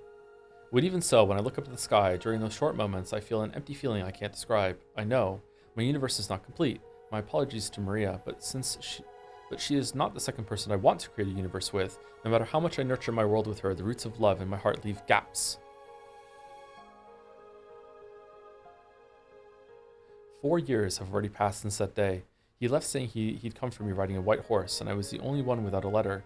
And he even said that he probably wouldn't be returning to Akenjima. Is this love? I always believed that love was so much sweeter, so much more intoxicating. But now, I don't know anymore. Though I long for him so much it's maddening, I can sometimes feel hatred underneath. However, even that hatred is wrapped in adoration. Love fucking sucks sometimes, actually. Yeah, the roots of love have remained in the corners of my heart all this time. At some point, I gave up hoping the battler would return. However, the roots of love stayed right where they were. In other words, Sumari, even 4 years later, I still believe. He will come back someday. The flower of my love is curled up and withered as though against the winter cold. However, the root is still alive, and it is always, always waiting for him to return, waiting for a chance to bloom beautifully again. I'm grateful to Maria. Maria Arsosier has eased the burden on my heart so much. If we hadn't met like this, I may have withered away along with that root. Even this incomplete universe is necessary for me to remain alive now. I must live on until I create my complete universe. Until that day, I will not be complete. Though I have a form and a name, no matter how deep my world grows, I will not be complete. Man, she's just living for these days of the conference, huh?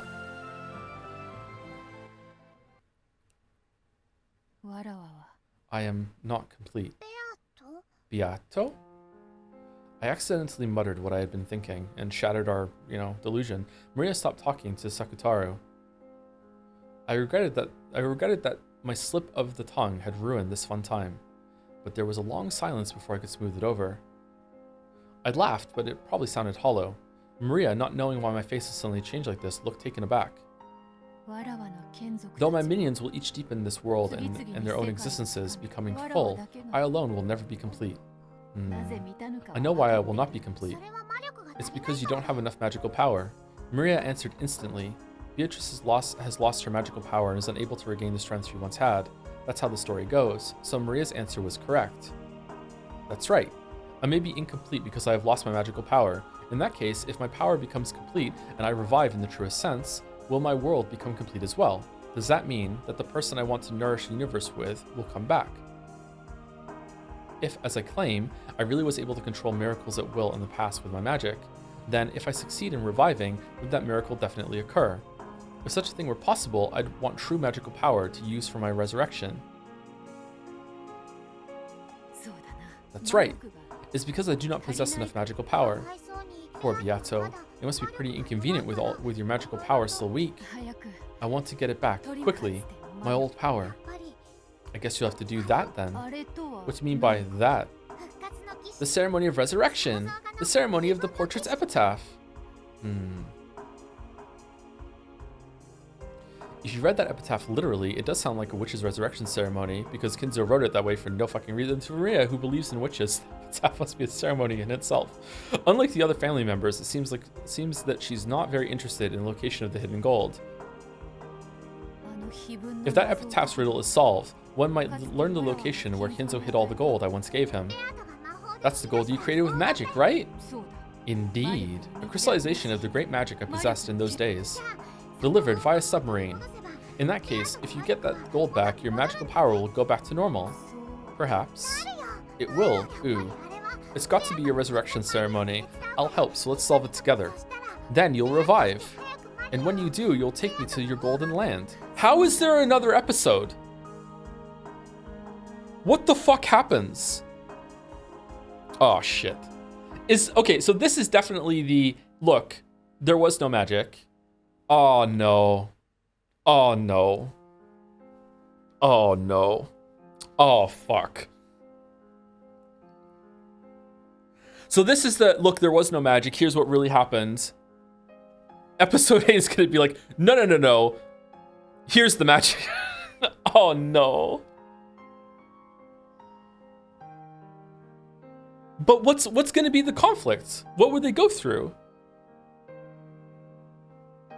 It's done. There's nothing left. Okay. That's right. I did promise that I would take you to the Golden Land. You said that all wishes are granted there. There's no black witch there, just a nice mama. And I might even meet the papa I've never seen before. Of course, there won't be any school or homework or bullying friends, and we can live happily ever after. Hey, Sekitaru, doesn't that sound fun? Uryu! The epitaph of the portrait, so I must face the epitaph's riddle after all. If Kinzo's children struggled uselessly over it, how could a complete stranger like me solve it? If I did happen to solve it, that would surely be a miracle. Will doing that bring about another miracle and return my miraculous power to me?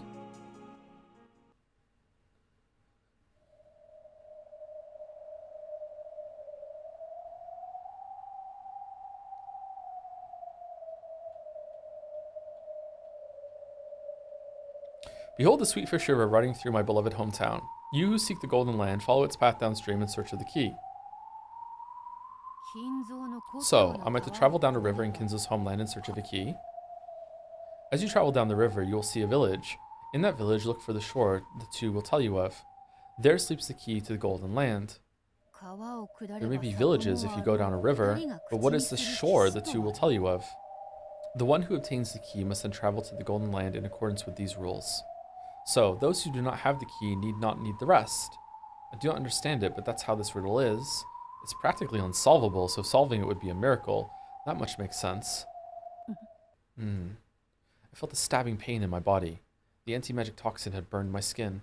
Some human is probably approaching. I erased my form. It's Genji. It's Genji for sure. It's Genji. Genji. Multiple sets of footsteps approached. Yeah, it was Genji, Shannon, and Cannon too. Qua, it seems everyone is engrossed in solving the Epitaph's riddle. Yes, I hear that even some of the servants have copied it down and taken it home with them. If you solve this riddle, will you really find 10 tons of gold? Indeed, there can be no doubt of that. I don't understand. The puzzle may be a tough one, but why is the master showing the location of his precious gold in a place where everyone can see? That is the master's magic, and also a bet. The master believes that the one who solves this difficult riddle will contain Beatrice-sama's soul within them. Also, for no reason, the master's hometown is... That's a strange bet. That's a strange bet. Magic? Humph. Looks like he's taken his occult fanaticism as far as it could possibly go. Shh, you shouldn't say that. All are allowed to try and solve the Epitaph's riddle. Of course, the servants are no exceptions. Will you try to solve it? No, I could never solve such a hard riddle. And anyway, even if I had 10 tons of gold, I can't think of anything in particular I'd want to use it for. I'd be more than happy if these peaceful days continued forever. Looks like you and George-sama have been pretty close these days. I just hope being distracted doesn't make you even more of a klutz. That won't happen. With a backward glance at this conversation, Genji walked up to the portrait and looked up at the witch. When they saw what Genji was doing, Shannon and Cannon immediately went silent. Genji, who was the head of the servants, and also the largest of them until Goda showed up, the closest in age to Kinzo, and the one whom Kinzo called a friend, probably understood Kinzo's heart better than anyone else. What did he think when he looked up at this portrait? Neither Shannon nor Cannon could tell. Behold the sweet fish river running through my beloved hometown. Suddenly, Genji started reciting the epitaph. Shannon quickly nodded to show that she was listening, but it wasn't clear whether he was talking to her at all. Genji, his back still to them, continued. The master would not describe Odawara as his beloved hometown. I've heard that he lived far away, though I don't know where it was. Taiwan. Genji turned around and spoke that single word. Is that so? I see, so that explains what Kraus-sama always used to say. Remember him talking about how the master liked areca nuts? Come to think of it, Kraus-sama said that those were a luxury item like a tobacco that was popular in Taiwan. So that's why the master... In the half-century before the war, Taiwan was still under the rule of Japan. Many Japanese had moved there seeking a new frontier. Kinzo's family was a branch family of the Ushiramiyas. Apparently, they were only distantly related to the head family, so they were able to form a new life and a new future without being constrained by the head family in Odawara. Shannon and Cannon nodded their understanding, but they didn't know why Genji had suddenly broached the subject. So, there was a river with sweet fish in it in the master's hometown in Taiwan, and the key is there? Don't be so stupid. There has to be several rivers with sweet fish in the area. We don't know that for sure, right? I don't know where the master lived in Taiwan, but there might have been only one river there. If so, there must be a place. You're too optimistic. There's no way the riddle could be solved that easily. The master says his magical ceremony will gain more power if more people try to solve the riddle. You must try as well. Everyone has been given the same chance. Yes. As if we had a chance. This is pointless. Wait. Genji spun around. Shannon and Cannon hurried to follow after him. When his footsteps receded and silence returned, a gold butterfly flitted out from among the shadows.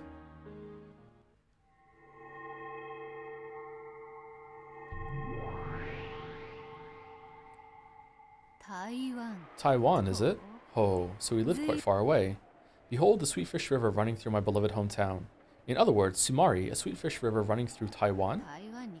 There are many rivers in Taiwan. Cannon was right. How ridiculous. Wasn't there something like sounds like Maria? So is it like a river? Is that the name of the river or the name of like where the river empties to in the ocean? Something like that. I can't remember. Would that be translated on the map? However, the word Taiwan interests me. That taciturn Genji muttered it without anyone asking, so is it even possible that it means nothing? Clearly, Genji's saying it has something to do with the Epitaph's riddle. It's almost as though that was a hint for solving it. Though I do find it stupid. Very well, Genji. Why don't I play along with your farce for a while?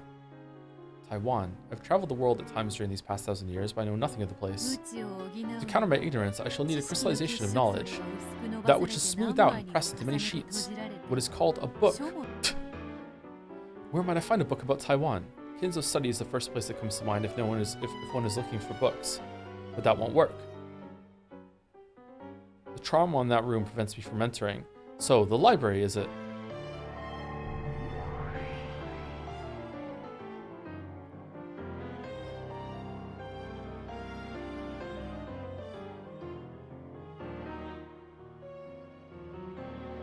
Kinzo's vast collection of books grows each year. The books that don't fit in his study are stored in a book storage room that we usually call the library. Of course, there are countless books just in this place. The library has everything from valuable books to apparently worthless books, all packed together like an antique shop. There was a golden glint in the keyhole of the library's door, and a gold butterfly flitted out.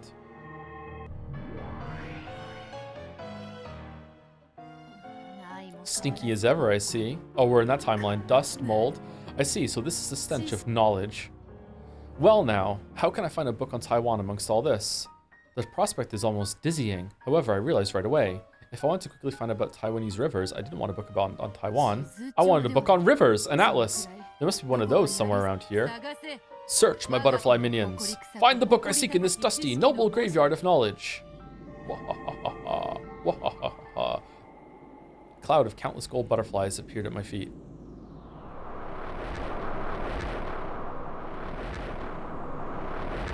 They swayed, blew like the wind, and coiled themselves around the library. Eventually, the cloud of butterflies selected a single book. It seems that this is the one.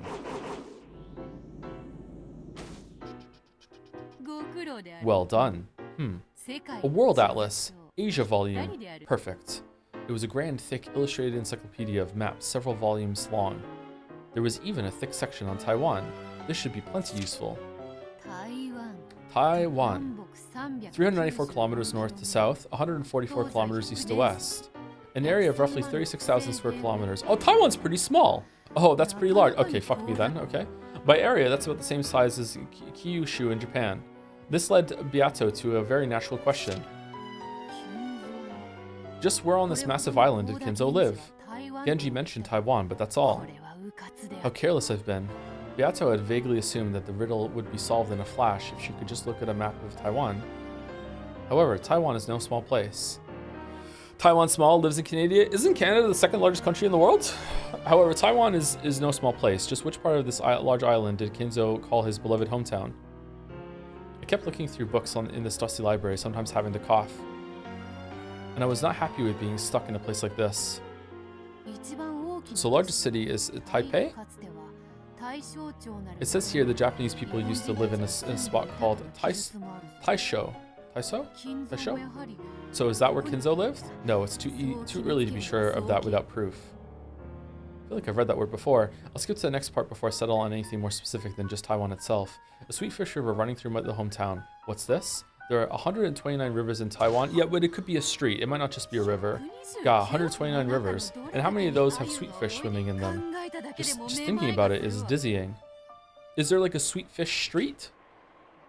Sweet fish street, Taiwan. Shit. Well, I don't know what the fuck that means, but I'm looking at a map.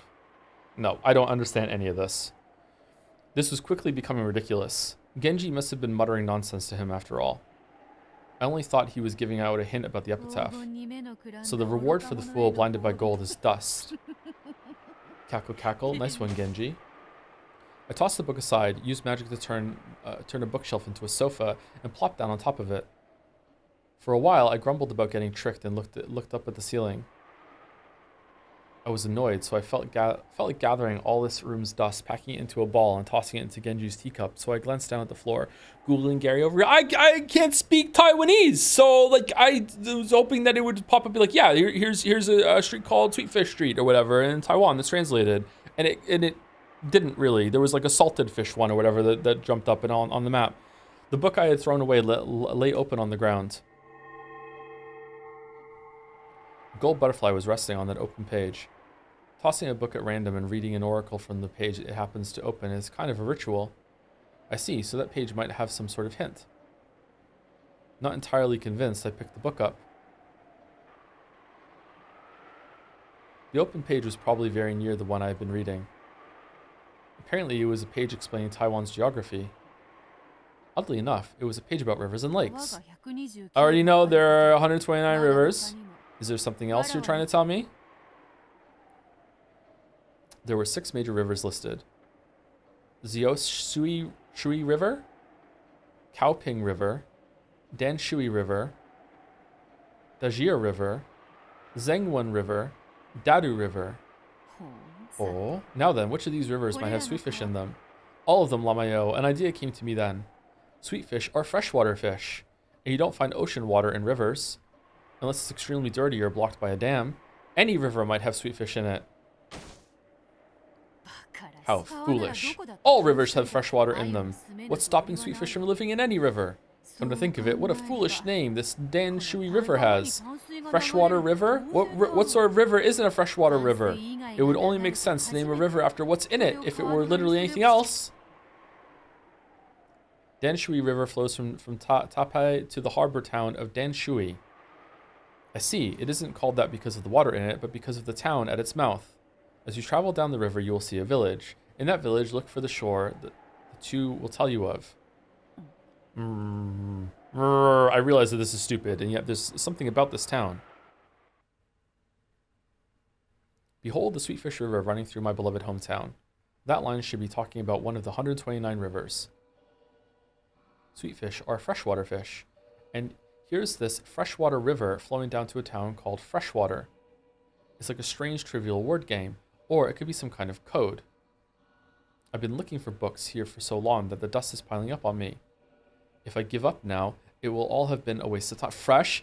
Oh, and if you solve it, you're the Fresh Prince of Rikenjima. Oh, we're on to something here, Beato. Continue. Very well. Why don't I just test my luck and see if the random page the book opened contains an oracle. I turn to the next page, trying to search in even greater detail. To me, solving this riddle was like a game, one that all the servants were engrossed in. I was just trying to be one of that group. For quite some time, I had suffered from a lack of books I could find particularly absorbing, and I was very bored, so I took the book back with me to my own room and looked through it every night. There's a hint for the Epitaphs riddle in an atlas. In the 3rd game, Ava solved the riddle after reading a book in the book archive. Then, in the 5th game, Fruta Erica looked for an atlas in that room before solving the riddle herself. Then, there really is some secret in a map of Taiwan. I believe that the Sweetfish River part was a code for Danshui River. Every day, I researched the surrounding geography in detail. Of course, I also looked up several small streams that might have sweetfish in them. However, that didn't get me anywhere. According to some information from a previous game, we aren't looking for an actual river, but it is something that flows. That's how Ava interpreted it. So it isn't a river? Correct. In the end, Danshui River had nothing to do with it. However, now I think about it, it must have been an oracle after all. The river itself was unrelated, but it was still a great hint. The river was unrelated, but it was still a hint? Oh. Calm down and think. Think of something that flows, but isn't a river. Hiss. So something other than water that flows. What can you think of? Try and think outside the box. Will, I'm tired of all this puzzle solving. Stop being annoying and give us the answer. You solved the epitaph, right?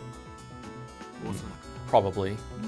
Something other than water that flows. Something? Methods of transportation? Like a road or a highway? Or a train? Correct. It took me so long to realize that the Sweetfish River did not refer to water itself.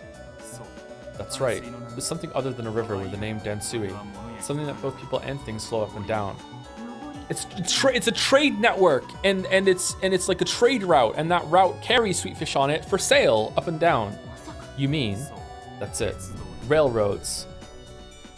The Dansui Line. It's a railway that goes from Taipei to Dansui Harbor. It was constructed in 1901 while Taiwan was still under Japanese rule. Afterwards, the number of stations continued to grow and it became a major artery into Taipei, whatever. This railroad was used after the war as well and is still in common use as the Dansui Line of the Taipei Rapid Transit System. Its route begins at Taipei Station and continues on until the town of Danshui.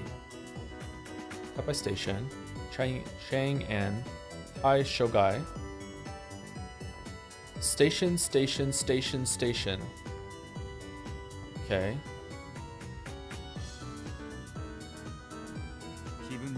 What did the Epitaph say you'd want to see if you went down the river?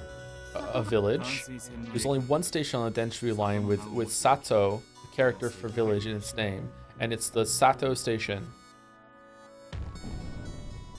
Old name station. How do you read this? The Japanese pronounce it Kirigan. Its name was changed to Sekihai Station after the war, but when Kinzo lived there, it was Kirigan Station. As you travel down the river, you will see a village, In that village, look for the shore the two of you will tell you of. Giggle. Sato isn't the only one, you can also see Akishi, the character for shore. In the end, it took me quite a long time to work out that this station was the one referred to as the character for village and the character for shore. How the fuck am I supposed to do? What? I don't know this shit. I only speak one language and barely at that. It felt like a kid's riddle playing with letters. The first character in Kirigan has a fucking box with legs, the character for mouth. And the sign with slanted legs kneeling, the other half for that first character means the word that, right? That village shore. The mouth is telling of it. Ah, but I don't get what the two means. The three characters for Kirigan can be split into a mouth, a village, and a shore. What that mouth do? Those are all words that appear in the epitaph. Are they? In that village, look for the shore, and the two will tell you of. You can read it as a code for the name of the station. However, I don't understand the part about the two. I was also stuck on that part. However, by then I was very confident that this station was what the epitaph referred to. If the station was once known by a different name, then could some local spot also have had its name changed? That's right. Kirigan Station was named after a nearby location after all, and though the name of that area was also Kirigan, it's written differently.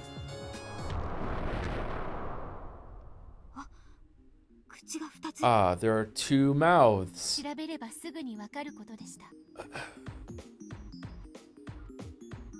Okay, fuck off. It didn't take much investigation before it was clear. The epitaph must have been referring to this place called Kirigan.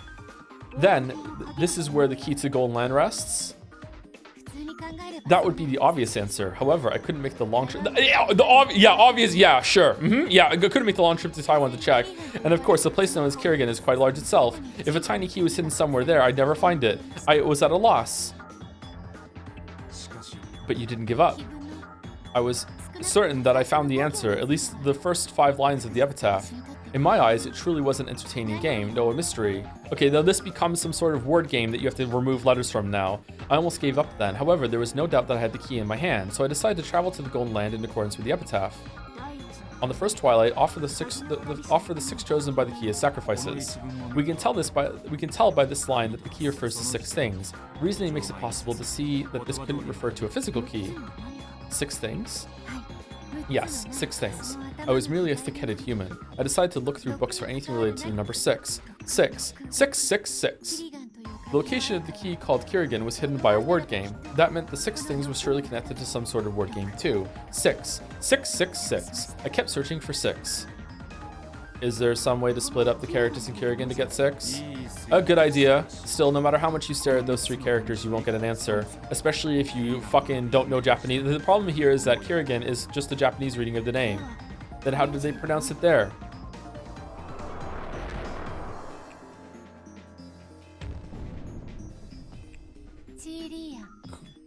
Quillian. It's pronounced Quillian. When written in Roman characters, that's 6 letters long. 6 letters. Then it's a word game after all. How are you supposed to know that? This is what it means by the 6 chosen by the key. I get it. Talking about it like this, it sounds like a line of reasoning that can be reached in a second. Does it? However, it took a long time before I reached the spot on my own. A dizzying number of nights passed from the time Genji uttered that single word to the time I got this far. So, what does it mean to offer these 6 letters as sacrifices? On the second twilight, we start hearing about those who remain.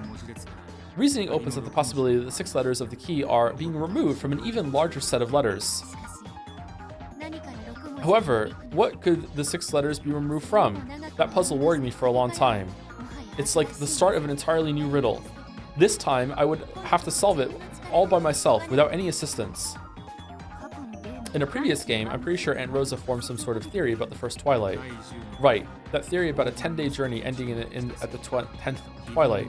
On the 10th twilight, at journey's end, you shall attain to the power of the Golden Land's treasures once and for all the last time. She took that section to be a literal trip that ends when you attain to or reach the treasures of the Golden Land. What meaning was there in those words? Realizing that there was something to be found and realizing what that something actually was took another long stretch of time. By Rose's reasoning, attaining to meant reaching some physical location, represented by the 4 treasures. It was a good try, but not quite right. It's not the treasures we're supposed to reach, but their power. What does it even mean to reach the power of something like that? Don't overthink it. What else can the word power mean?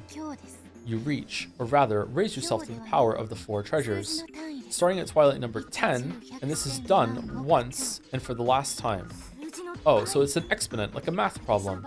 Here, I had a home field advantage since I lived on Rakenjima. There was a hint that that made it easier to think of a certain large number. In fact, you might say that I actually found the answer before I knew what the question was. If you keep making it so complicated, Leon's gonna get a headache. Let's get back to the point. 10 to the 4th power is 10,000. If you reach 10,000 on the 10th twilight, how far have you gotten by the first twilight? Well, that's just 1/10 of 10,000. 1,000, right? What?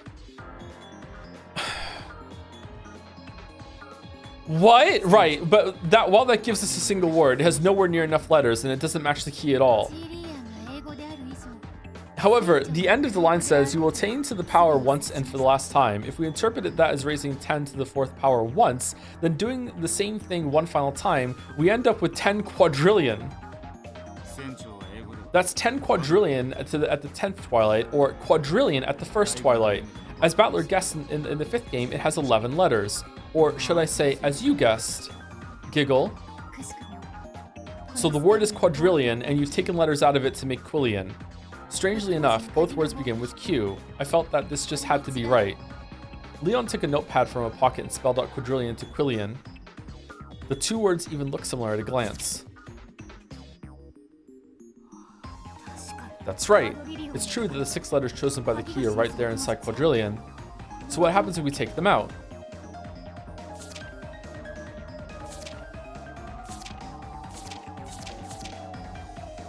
U-drill! Oh my god, of course! Holy shit! U-drill! Fucking hell! No! U-drillo! Oh my god! U-drillo! Fuck! That's the answer the whole time! We're left with 5 meaningless letters. However, the important thing is the number 5. After all, the next part of the epitaph, the word kill, appears 5 times. And then, on the 9th twilight, none shall be left alive. In other words, Sumari, there should be 5 letters left. On top of that, just as Battler-san guessed in the 5th game, 2 of these letters are close to each other. Yulo! The D and the R! Those must be the 2 who are close. Once you reach the spot, the riddle has been practically solved. It's so true, I know the answer already. I have the gold. I'm laying on it right now. Or, put another way, Sumari, this is as far as you can go with the epitaph alone. You might be able to figure out the answer with a little more wordplay, but you won't be able to activate the device. That's right, once you know this much, all that remains is to gouge and kill. You had a good idea of where the place was even before you got this far, right? Yes. Some people suspected that the gold is hidden there even before the epitaph appeared, and because of the mysterious phrase that appeared there, it's only natural that I thought that the place concealed some secret. What do you mean by the place? Is there some fucking inscribed thing that you have to press like U, then L, then O? The place with the device that opens the door to the Golden Land. A quick-witted person should be able to figure out where the first twilight is by now. Huh? I thought the first twilight was quadrillion, not a place. It's the place where quadrillion was written. You should know it. Or you blindly follow Kinzo's orders and never go near it?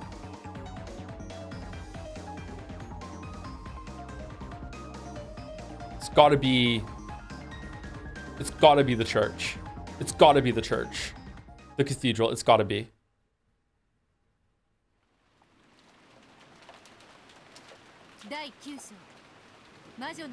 Okay, well, that puzzle was bullshit.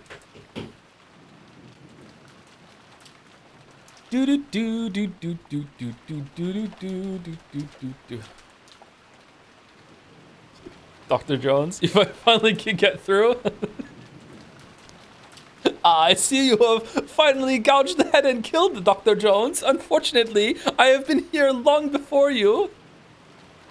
I have prepared this special Rekinjima themed scandal to see if you are worthy of the... Oh, fucking, I'm losing the accent a lot. Anyway, thank you very much before we go on break to Mr. Yura. No. Big Pat. Thank you, Big Pat, for the resub. 12 months, a year resub. Thank you very much, Big Pat. I have sub anniversary, but nothing funny to say. Has replaying Chrono Trigger made you realize that Persona 3 is better? No, unfortunately not. Sorry. Thank you, Mr. Yura, for the bits. My favorite theory is that that's the true reason Noxus 5th was excluded. What is this referring to? Sorry, the Epitaph. Wait, Noxus 5th is the Chinese one, right? Ah, okay, all right. I see. Also, thanks to the streams. It's nice to finally catch one live now that I'm caught up for the VODs. Thank you very much, Master Yura. Thank you for the bits and the messages. Thank you, potential pizza. Oh, should I have pizza tonight? I could go for a pizza. I can't watch today as I'm leaving soon to start training for a new job. My unemployment arc is ending, but my free time should be enough to follow the rest of Umineko. Anyway, I'm dropping by to ask a question. I've been waiting to ask this episode too. Is the Epitaph worth the moon? It's worth fucking 100 fucking moons. That is a very difficult riddle. I can see the logic. I just don't. It's a fair. If you know about Taiwan, maybe it's a fair solve. Still difficult, but a fair solve if you speak the language. But as someone who knows English and barely knows English, I don't. There's a part of it, even just going through the explanation. There are parts of what they just went through that I don't even understand what it means. Like when they're doing like when they're getting the symbols and getting and pairing them off and everything, I'm like I have no idea what's going on here. But maybe it is easier if you know that. Not easy, but maybe easier. I don't know. Even if I had known about Taiwan, I don't think I would have gotten it. I am happy that I thought of a road, and then train right before they said it. I solved 1% of it, and I'm happy. Typical Joe. Thank you, Henny White, for the bits. Now imagine you decide to spend a stream trying to solve the Epitaph. Yep. I was about to say I'm really happy and grateful that I didn't try it. Yep. It's designed to be hard in Japanese. It's almost impossible in English. I'm sure some Ericas will now leap forward to say that they solved it. Congrats to you. Thank you, Donkey2012, for the bits. The American I saw solve the Epitaph skipped the character meaning stuff by going straight from the railroad to finding Quillian, which is possible if you keep quadrillion in mind. Quadrillion can be found without the math bullshit just by remembering the chapel. What do you mean? How do you...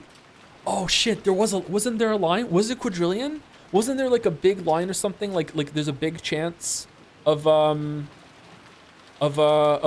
resurrecting or something? There's an inscription on the thing. Oh shit. Huh. Okay, that's a really big recall though. I guess if you're really in tune with Kinzo's bullshit and thinking that and knowing for sure that it's somewhere around there, I guess you can go through it and be sure. I wonder if you find that again while you're going through it. Getting from Quillian to Quadrillion though, Quillian presents as like a place. Well, it is a place there. I wouldn't jump from Quadrillion. Maybe if I'd saw it at the right time, maybe. Huh. I don't know. That's a big leap. Oh, this is the part where we tell you Corridorian sounds like Quadrillion in Japanese pronunciation. So there's a hint there too if you know about the Japanese pronunciation. Shit.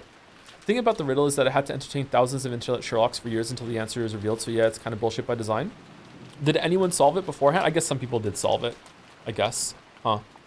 Thank you, Huli Gordo, for the bits as well. When they revealed it was something in Taiwan, I put down the game, opened the map, and started looking around to solve it. I found a specific river that was the only river where a breed of salmon existed, and looked at small villages for 2 hours before giving up and realizing I was completely off the mark. I'm sorry. That's a fun kind of experience, though. Yeah. This kind of thing is why I stopped playing Blueprints, by the way, because I felt like it was veering into that territory. And don't get me wrong, I think it's really cool, and I think it's really awesome that Blueprints really does get really fucking crazy with what it demands of you, and it has a story reason for demanding it of you. But my God, I was like, I don't want to, man. I don't want to. Anyway, be back in about 5-10 minutes. I'm gonna go see if I can make a tea or get a drink, use the bathroom, and then we'll do the dolls when I get back. Oh boy, 31 damn degrees here today, by the way. It's bullshit. I like the rainy break. I would also like a rainy break IRL. Okay, let's mute game capture because we're gonna do the dolls and we're gonna do Bandle, I think. All right, game doll.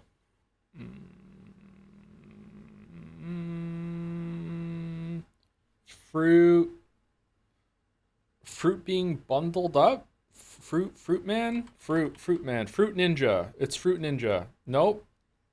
Oh, it's Katamari.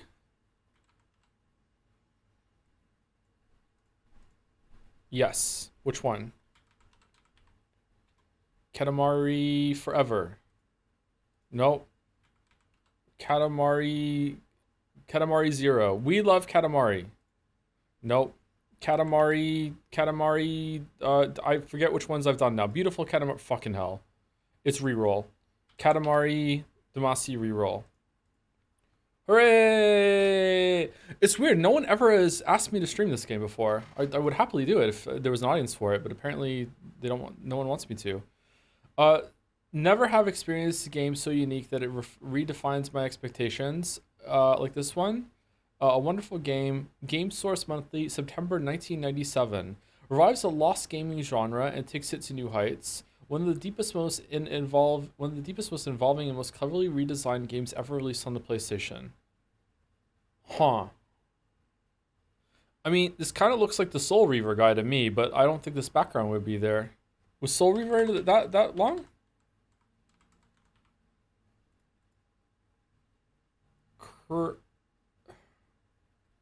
Killer graphics and it's about a story. Is it Final Fantasy? Final Fantasy 7?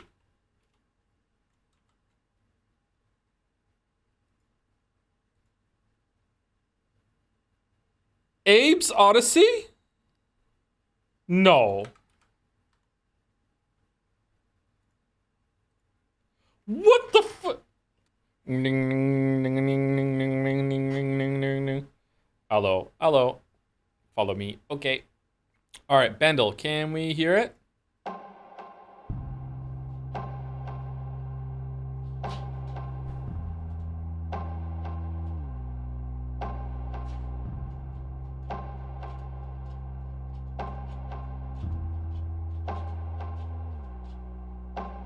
Sounds like Believer.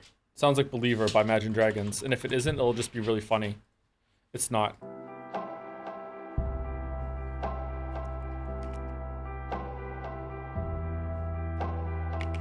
$2.2 billion?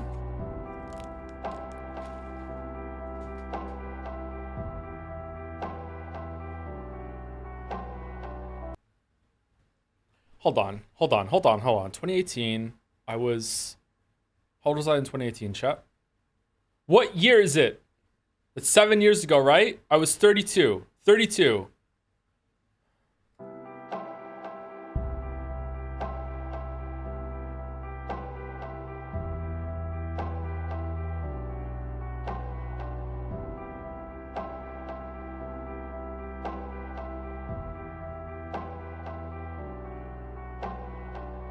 I absolutely know this song, but I'm not getting it. Shit. Give me some strings. String me.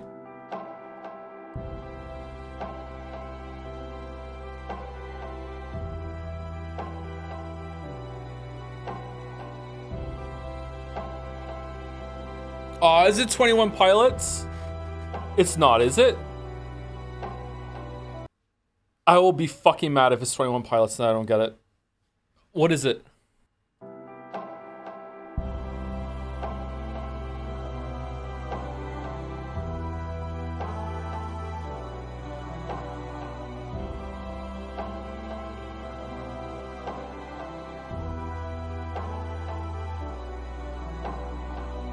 Not getting it. I'm not getting it. I'm not.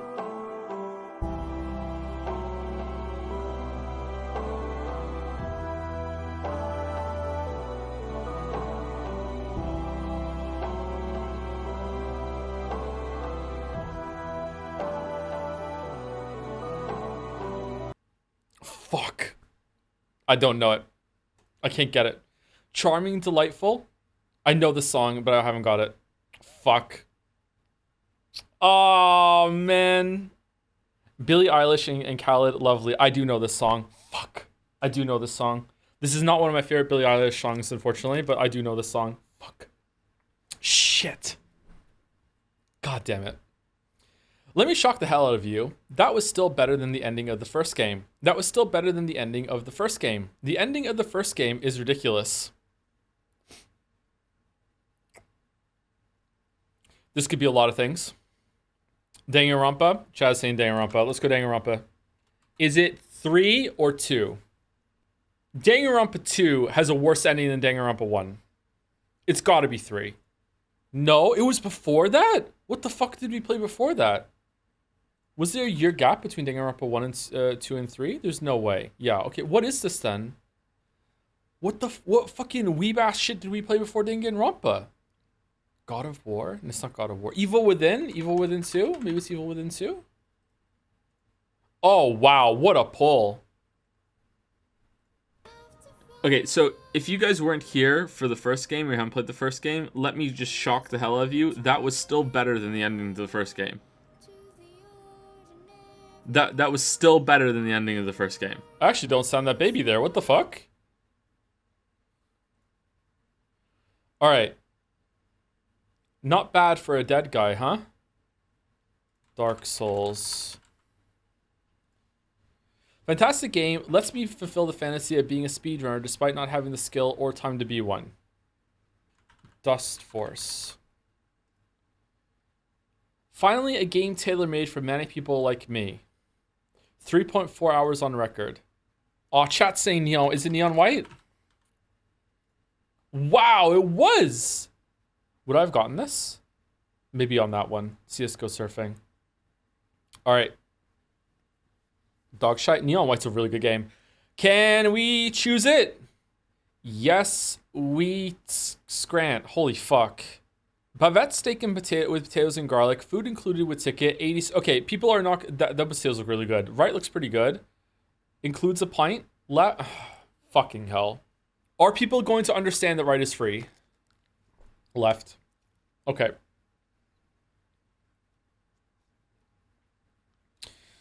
Fucking hell. Fucking hell. Right has a novelty buff. I remember some of the ones on the right. Sometimes getting, you know what? We need to add the mood that you guys can't hear right now. I can still hear it. There you go. The rain is back because we're doing Sadnal.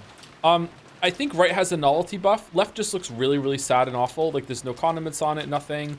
Like it doesn't look completely and utterly terrible, but it does look really, really bad. I'm going right. Okay. What the fuck? 51?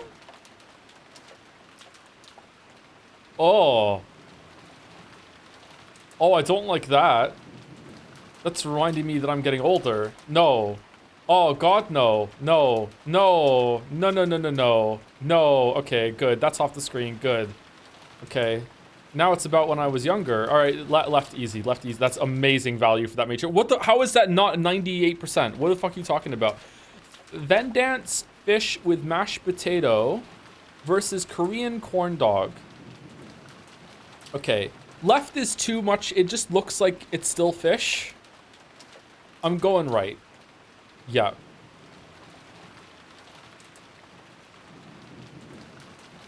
Coops. Deep fried mincemeat and onions. Is it meant to look like that? I have never seen that in my life. I'm going right. Okay.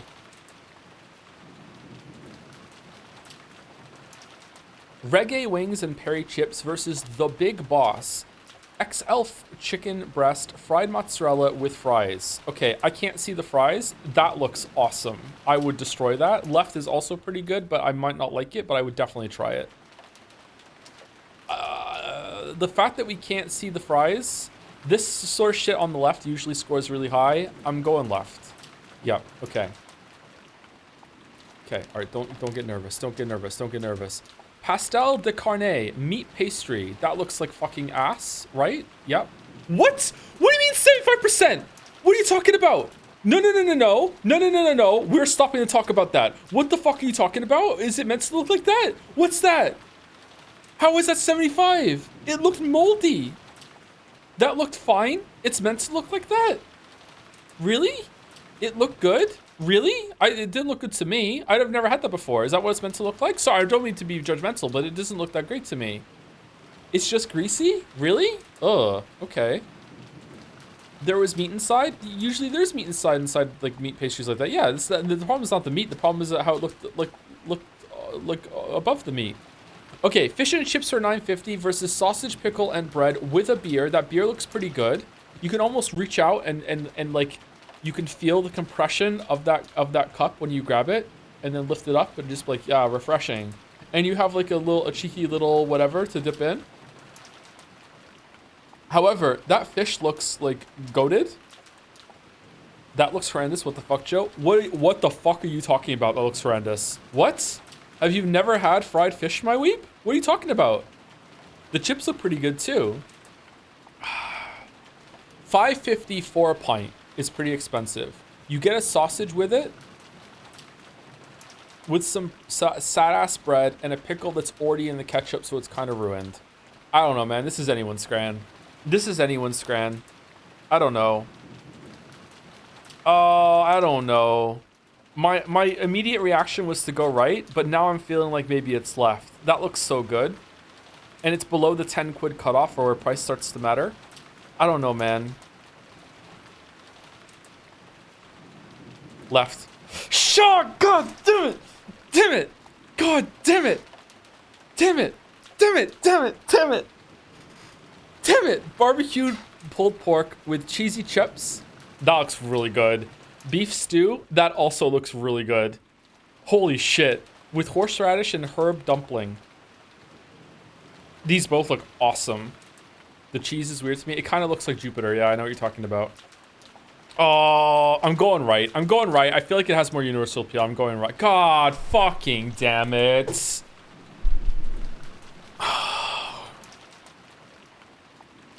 I'm sorry. God damn it, I'm sorry. They were fair misses, but I'm sad that my instincts on 9 I should have trusted, whereas 10 was just a, you know, whatever, luck of the draw. But 9 I should have trusted my instincts and went with the right. Fuck. I should have like leaned into like that pint looked really good. The whole fantasy of like grabbing it with your hand, feeling the cup crinkle. I should have fucking stayed on that. Really great acting to bring it back to 10. It's not acting. I try a perfect scan every time. I'm mad. Should have never given Odyssey a 7 out of 10. How does karma feel, bud? First of all, it was a 6 out of 10, and second of all, neither of those numbers are the number that we just got. What are you talking about? Sorry, I'm drinking some Gatorade.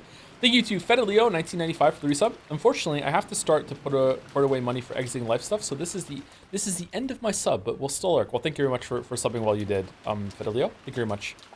58 months. Thank you so much. Oh, sorry, 60 months. Ending on an even 10 number base. Thank you, Fedaleo. I wish you all the best with exiting life stuff. Thank you, Critical Woe, for the resub too. Your favorite episodes will be 1 and 7 since there's no Lambda Delta. That's true. There hasn't been any Lambda Delta. I would say this is where the answers arc truly begins because we're finally getting some answers. 5 and 6 were just more questions. Now we're getting lots of answers. Thank you, Kever Klorung. Another name I feel like I say way more than once a month. I'm sad I didn't catch the infamous George eating the letter scene live. Funny how Sayo's crash out in response is to go blonde and get blue contacts. Is she a Gyaru? Maybe. She evolved from a sweet fish, so maybe. Yeah, maybe. Leon's eye color is kind of weird, huh? If you had to pick one as your favorite, Burn or Lambda, I'd probably go with Lambda because Burn is crazy and Lambda does have some cheekiness sometimes, but I don't know. Thank you, All's End, for the resub. Hi, Joe. Happy to sub again. Really enjoying all the Umi streams so far. Have a great stream. Looking forward to the end of episode 7 main episode. Today or on Saturday, do you mean? Like the tea party? I wonder what's going to happen. I hear it's really long. Thank you, Charlie Explorer, for the resub also. Thank you for being you. 2-year resub. Thank you, Charlie Explorer. Usually people do not thank me for being me. Suspicious. Quadrillion. There's only one place you'll find that word on Rekenjima. Gold butterflies flitted from shadow to shadow, dodging raindrops. Raindrops keep falling on my head. There's no way you're finishing episode 7 today. Want to bet? Unless my memory is mistaken, this is probably the place. It was the chapel. The mysterious building, the one oldest in our country, which was built at the same time as the mansion. It was called the chapel, but not once had Kinzo used it for worship, and the members of the family had never been allowed inside. There were strict orders that none approach it without reason, and its purpose had always been a mystery. However, all of these mysteries got boring after several decades. At some point, everyone forgot the chapel even existed, and that splendid building passed from the thoughts of Akenjima's residents. Of course, this had been true for Beato as well. Beato, who hated boredom, had no desire to approach places that humans never went. Her last memory was of the time she went in there to taunt Shannon as she tried to clean. There can be no doubt. That is it. Quadrillion. Quadrillion. Beato looked up above the door of the chapel. There was a relief displayed over an arch. English words were written there. You'll be blessed only at a probability of a quadrillion to 1. So, you thought that was the probability of someone solving this riddle? This chapel was built long ago. If there is a device like the one I imagine, Kinzo must have prepared that epitaph riddle many decades ago. He must have been planning to use it as a ceremony for choosing a fitting successor all that time. I don't see him doing that, actually. However, that ceremony is now a ceremony to open the door to the Golden Land and to my resurrection. When I snapped my fingers, the ground bulged and several snake-like dead trees sprouted up. They twisted around each other to form a ladder which leaned itself against the door. Why was Erica and Battler standing outside in the forest then and hit something in the ground? What the fuck were they doing? My guess was right, there's some sort of device in that relief. I slowly climbed the ladder. Because of the size of the door, the relief was very high up. This close up, it looks much bigger than it did from the ground.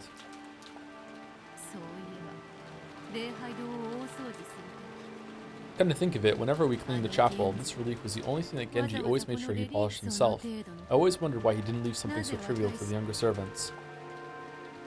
I thought it strange, but nothing more. The master treasured this relief, so the head servant cared for it himself. I always accepted that excuse. But now I understand. There must be something in this relief. And Genji polished it himself to make sure that no one else accidentally found out. So, am I to sacrifice the 6 letters chosen by the key from Quadrillion? The tips of my fingers touched the Q. The fingertips were soon covered with dust. However, I quickly realized that there was something strange about it. Don't tell me this letter. No, it had to be like this. There would be no other way to offer up sacrifices. Beato grabbed the letter Q, and after lightly playing around with it in various ways, she pulled it out with a slight clunk.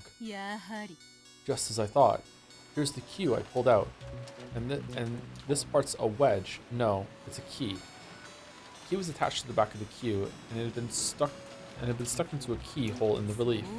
I see. In that case, I know what to do next. Very good. This Q is a wrong answer. Enough with you. Beato carelessly tossed the key aside. This was the first sacrifice. She kept on pulling out the keys for the 6 letters representing the key. So A will also be sacrificed, and both I's, and then the N at the end. Now, I only sacrificed 1 L, but unfortunately there are 2 L's here. There were 2 L's. Like me reading this VN, I didn't know which I should sacrifice. I tried pulling both out, but the keys were different shapes. So one is the right answer and one is the wrong answer. Well, there are only 2. If I make a mistake, I can just try the other one. Unless messing up sets off a trap that blows up the island, of course. Thinking it a waste of time to sit here worrying, I decided on the rightmost L and pulled it out. 5 letters remained in the word. And now the first twilight is over. On to the second twilight. On the second twilight, those who remain shall tear apart the 2 who are close. The D and R are close. What does it mean to tear them apart? Do I pull them out? But if I do, there will only be 3 letters left. By this point, I was able to make a good guess of what the gouge and kill lines meant. Gouge and kill probably means to turn the keys and take them out. In that case, the parts about going from head to leg must mean starting at the left and going right. Yeah, sure, whatever. If that's the case, there must be 5 characters left on the board. In other words, Sumari, tear apart doesn't mean to kill. If so, then we can read tear apart to mean putting a gap between the D and the R. But how? Oh, put the R in the N. But how? Once again, there are only 2 ways to do it. Do I remove D and move it to the left? Or do I remove R and move it to the right? What do you mean? How can the D go to the left? After pondering this for some time, I realized that both choices were wrong. No, that's not right. I've had it wrong ever since I removed that L. A short while ago, I removed the right of the two L's. However, if I had removed the left one, it would look like this. If you line it up this way, it's easy to see the next step. The R gets shifted to the right. What? This way, all the letters are spread out evenly. Okay, this must be it. This next part is another tough one. Praise my name. Say my name, say my name. It's already clear that this is a word game. Those who remain shall praise my noble name. Just what are the remaining 5 letters supposed to do? Probably change their order to form a word. U-D-R-L-O. Garulo. What should be done about these 5 letters? Praise my name. Okay, how can I get stuck after going so far? How are these 5 letters supposed to praise a name? That man's name is Ushiromiya Kinzo. Is the U part Ushiromiya? No, several letters don't match, and there aren't nearly enough letters to make Ushiromiya. One thing is certain, my name must refer to Kinzo. Then does the U stand for Ushiromiya after all? Just like an initial. Then what do D, R, L, and O stand for? They can't mean Kinzo. Do the R and O stand for Rekenjima? The master of Rekenjima, Kinzo. Not nearly enough letters. This riddle left me totally confused. However, there were only 5 letters left. There can't be too many possible combinations of those letters. I could use the process of elimination. Man, what if after all the time it's just broken? Kinzo looking out the window after she gets it right, and then it doesn't open. He's like, oh shit, thinking I'd play around with it. I pulled out the U. There were 4 letters left. D, R, L, and O. My idea that the U stood for Ushiromiya was like a heavenly oracle. When I removed the U, I thought of making a word with the remaining 4 letters. D, R, L, and O. Old. These 4 letters spun around in my head, changing their orders, fresh orders, and latched upon a single English word that would serve to praise Kinzo. It's Lord. Lord! I had absolutely no basis for it. However, it was like a flash of inspiration. Nah, I think it's old. I quickly changed the letters around before that flash faded from my mind.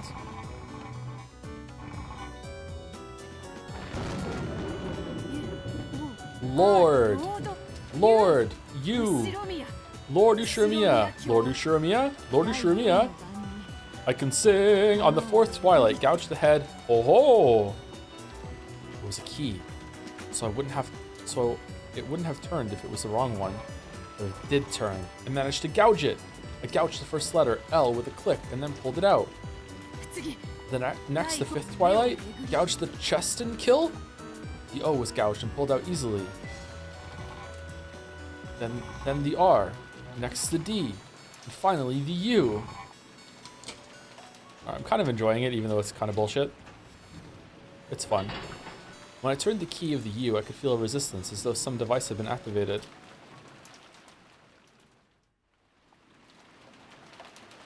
I waited for something to change, but nothing did. However, I felt something happen. A secret door must have opened up somewhere around here. I thought Beatrice said and read that there were no secret doors or secret passages in episode 2 or 3. Waiting around won't accomplish anything in the chapel. Did she say it in a red way that was like plausible deniability or whatever? I've probably done everything I can here. All the letters in quadrillion have been removed. On the 9th twilight, the witch shall revive, and none shall be left alive. So this way has the witch have I revived. The 10th twilight. At journey's end you shall attain to the power of the Golden Land's treasures once and for the last time. When I stepped down off the ladder and looked around, I immediately noticed a small change. That lion statue. At some point the lion statue in front of the chapel had turned to face a different direction. How did that work? Did Kinzo plan this extravagant device back when he first started building on this island? I walked up to the lion statue and stared at it. Other than the fact that it was pointing a different direction. Pointing a different direction. Is that okay? Pointing in a different direction, right? Is it okay to drop the in there? I don't think so. I would add the in. Pointing a different direction sounds wrong to me. Nothing had changed. In that case, is the lion looking at something in particular now? It's fine. Do you really think so? I think it's awkward without it. I followed this line of sight and saw another lion statue. And that lion statue had also changed its direction. Oh, it's like Tears of the Kingdom Underworld. Interesting. So follow the lion guideposts. As intricate as ever, I see, Kinzo. I wasn't complaining anymore. I felt a bit of respect and awe at Kinzo for setting up such an intricate device and having it go undiscovered all these years. There were lion statues standing like guardian deities at the entrance and the corners of the chapel. The direction they faced had changed, pointing around to the back of the chapel. There was something there.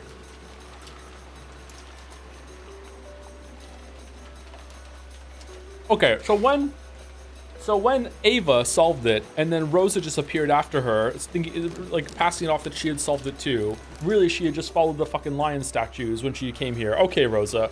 All right, sure. Oh.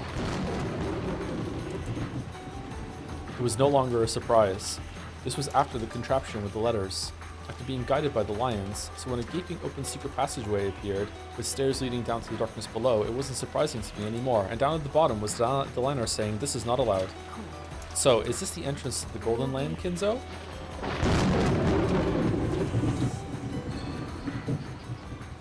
Okay, so this is not inside the chapel at all. Well, at least it doesn't seem like it. It seems like it's in the forest a little bit. So whatever Red she said about the chapel in episode 2 or 3, I can't remember. The Happy Halloween one is completely valid. It seems like it. Did you find it? Grandfather's gold? Yes. It took ages and ages, but I had reached the Golden Land. According to the previous games, there was an underground VIP room there, along with 10 tons of gold, right? Yes. After going down a rough stairway, there was a door at the end of a passage. Inside, it was beautifully furnished, a true VIP room. And was the gold all you found there? Yes, at the time, it would be a lie to say that I was not dizzied by the sight of all that gold stacked high.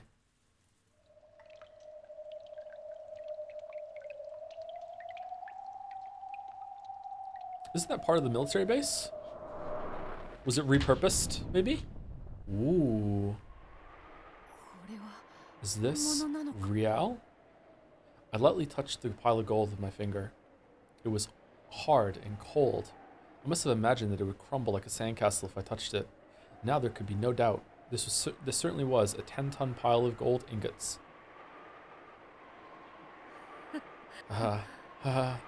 Considering the amount of gold that I had just found, I figured I ought to be crying out in delight. I didn't really feel like laughing, but I thought it only good manners to do so in a situation like this, so I forced it out. Because of this, only a few feeble laughs slipped from my mouth. At that moment, even stronger than any delight was a feeling as though I'd entered a place I wasn't supposed to be. I couldn't think of what I should do next, now that the Epitaph's riddle had been completed. Then I heard approaching footsteps. It was coming from the stairway I had entered by. Someone was coming. Could it be Kinzo? Oh god, I hope it's not. If he finds out I've been in a place like this, will I get scolded harshly? I thought about hiding and forgetting this ever happened, but my legs wouldn't move. Please be Genji. I kept standing there stunned in front of the pile of gold as the footsteps drew closer and closer. The door opened, and I saw who it was.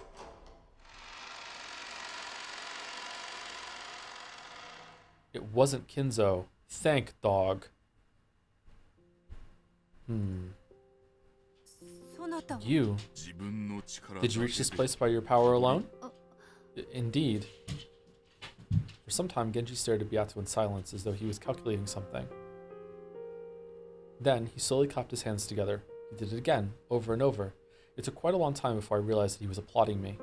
The master has said that he will hand over the gold and the headship to the first person who solves the epitaph, and he believed that this person would be Beatrice. Beatrice? Me?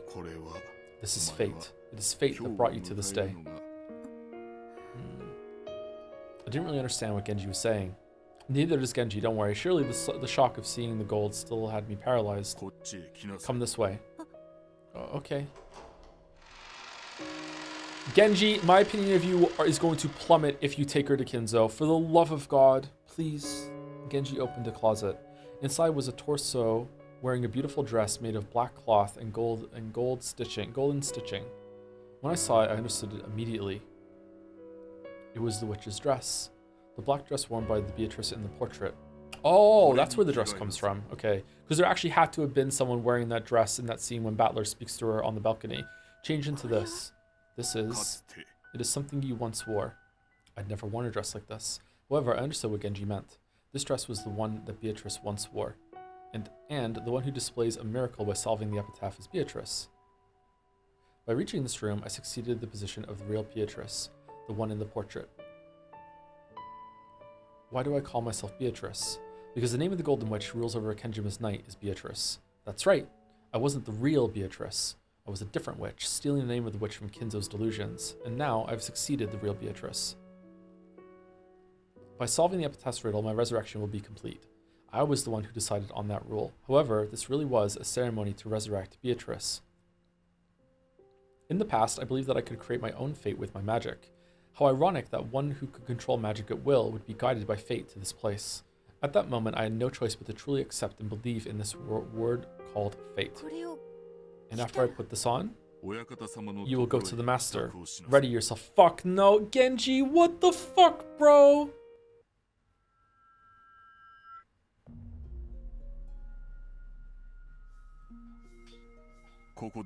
Wait here. Okay.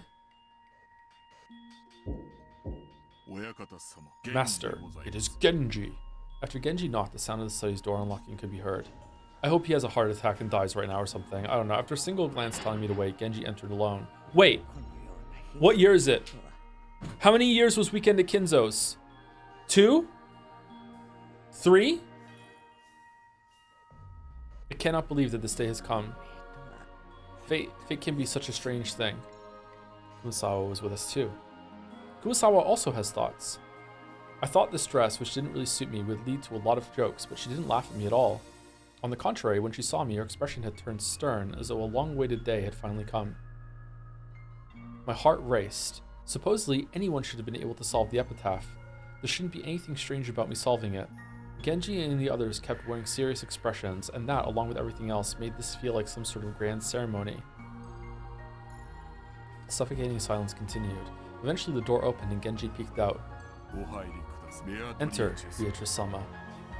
He was saying those words to me, but not to the person I had been until a short while ago. Go ahead, Beatrice-sama. Kurosawa also urged me forward with a respectful bow. Kinzo was probably waiting for me inside. What expression should I wear as I go in? How should I greet him? With a slap? I don't have a clue. As the two of them motioned me forward, it was all I could do to avoid tripping over my dress as I walked. Kinzo-san, she is here. Kinzo was crouched on the ground as though kneeling before the portrait of Beatrice. At Nanjo's words, he slowly turned, still crouching.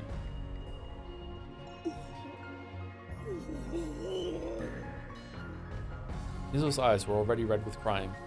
When he saw me, he groaned with wonder.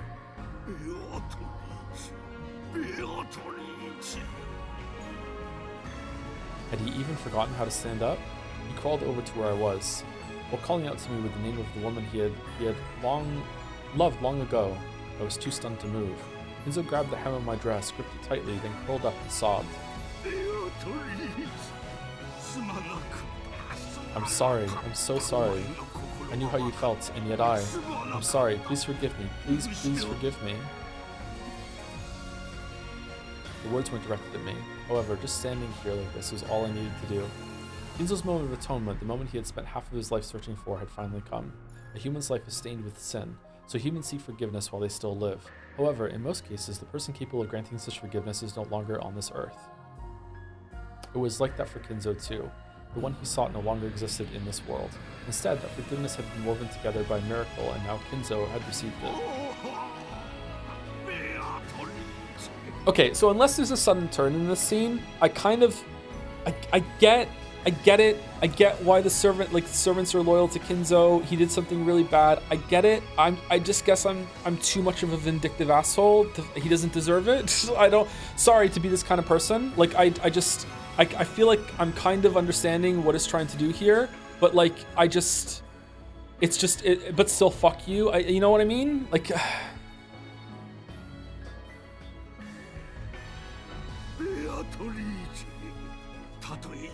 you need not forgive me. You need not say anything. I simply needed to apologize to you just once. Oh. Kinzo kept grasping the dress's hem and sobbing. The sins of humans are not forgiven from without. Forgiveness is found through regret and repentance. I want to believe that some sin, some fault of his, has been forgiven thanks to the way I look. Kinzo's sobbing gradually ceased, and he slowly looked up at me and rose. He looked unsteady, and Andrew rushed forward to support him. So, I see that you are alive. I'm glad. This time, these words weren't directed through me, but at me. I hesitated, unsure how I should respond. I beg your forgiveness for keeping this a secret from you all this time. No matter. I do not fault you, Genji. Considering the sin that I committed, every single day until now has been necessary for my atonement. However, there can be no doubt that today's miracle is a true one. By her own power, without anyone's help, she solved the epitaph before anyone else. Genji, Genji, yes, reader, telling lies. No, reader, well done, solving such a difficult epitaph. Thanks. Indeed, your voice resembles your mother's. Even your face reminds me of that mother and daughter. There could be no doubt that Beatrice's blood flows through your veins. Yes, the traces of the Lady of Quidorian in her youth are right there. Does my face look like someone else's? Beatrice-sama, please forgive me for keeping this a secret even from you. Your parents are Beatrice-sama and the Master. What? It's true. Until now, you've been raised as a child without parents. However, your true father is the Master, and your true mother is Beatrice-sama. Is that, really? Yes. You truly are a descendant of Beatrice-sama. Such a strange fate, really possible? I've dreamt about it. Dreamt about what it would be like to be the Golden Witch Beatrice. That dream had been mine alone. I dreamed that if I solved the epitaph and carried out its ceremony, I would revive as a true Beatrice. So, is it okay to believe that since I've solved it, Beatrice really has revived? I truly carry Beatrice's blood? Yes, there's no doubt of that whatsoever. It must have been hard for you to live until this day without knowing a parent's affection. And yet, look at how wonderfully you've grown. So you all knew about me? Genji, Kumasawa, and even Nanjo nodded wordlessly. Now I think about it, there might have been lots of hints. I've always felt as though there was something special about me. Genji, and especially Kumasawa, always treated me very kindly. Then, does that mean this day is a promised day which would eventually have to come no matter what? I don't understand anything anymore. It's all a miracle from God. Or promised fate. Promised fate has led me to this day. Beatorichi. No, Leon. That is the name I wanted to give you. It is your true name, Leon.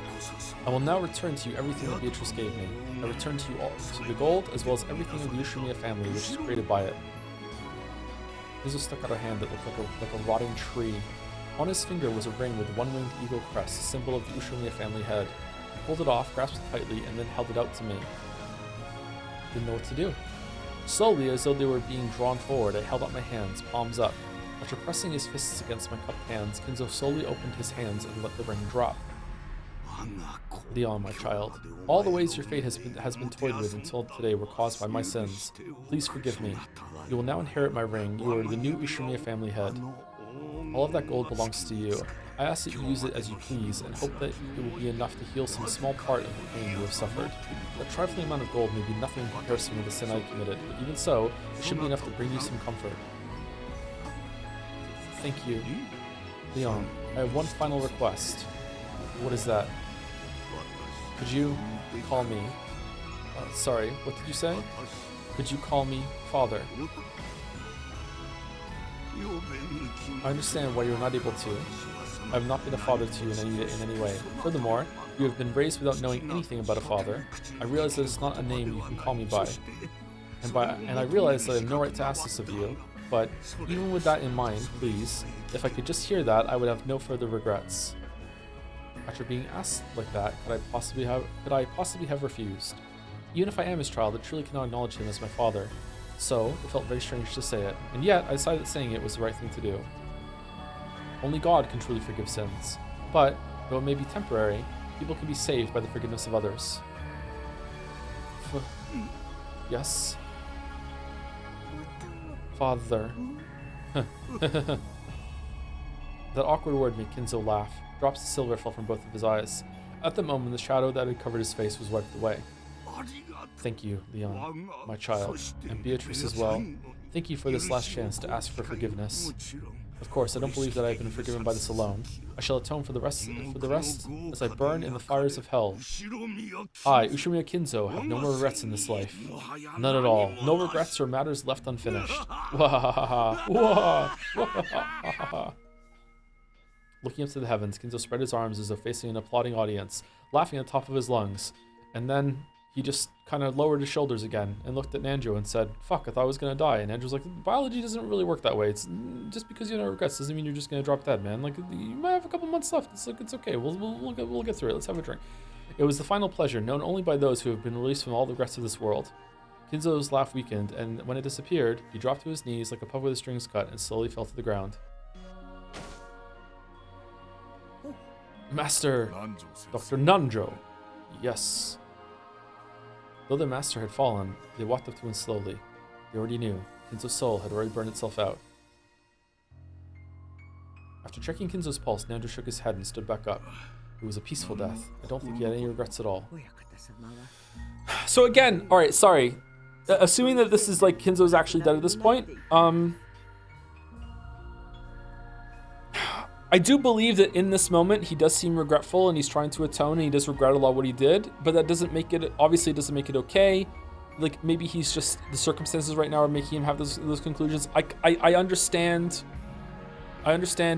like the thought process. I understand the perspective. I understand the servants like respect the master, but also realize the horrible thing they did and they were complicit to it as well.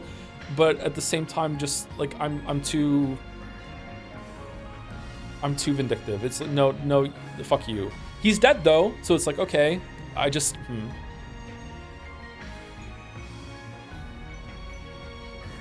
Why, what is there to respect about Kinzo? I don't respect Kinzo.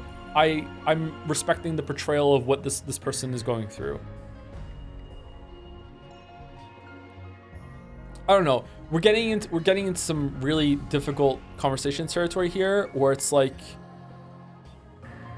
is every sin forgivable? If someone does something really bad early on in their life, and then years later they realize how bad it is, do they even get to be sorry, or are some things so bad that like no, you're just done as a person? You know what I mean? Doesn't matter what you feel. Doesn't matter like what you think, like you did, or justification now, or looking back at it now. Like it doesn't like. I'm not talking about what Kinzo did. I'm talking about like just anything in the world. You know what I mean? Like, I can think of a few things that are completely like it doesn't matter what you're feeling. Like, no, you're done. I don't know. Anyway, but that's where my mind is going. It may be that the master died long before now. It was only his magic and tenacity that kept him here so long. So are they just gonna like? Are they gonna check with Beatrice now, like with Sayo now, before they do Weekend at Kinzo's with Kraus and Natsui, or what? Does she approve of this, or? And he finally had a chance to apologize to Beatrice Sama for anything and finished everything he had to do. Please, rest in peace. I believe that you have redeemed yourself. Father, that was the one-night reunion between me and my father, and also our final farewell.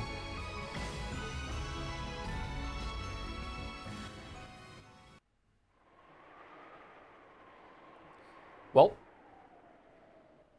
oh man, again, that was, sorry, I'm glossing over the more important thing from this because I'm focusing on Kinzo, not focusing on Sayo. That was a horrible thing to do to Sayo. Oh my god, that was not a nice thing that they just did to Sayo. Like, fucking hell. Like, I understand Kinzo's about to die, and they want to give him the send-off. They probably know that this is going to be the end of him, and also there has to be some acknowledgement of, like, hey, like, the new headship, whatever, but, like, fucking hell. That was a horrible thing to do to Sayo.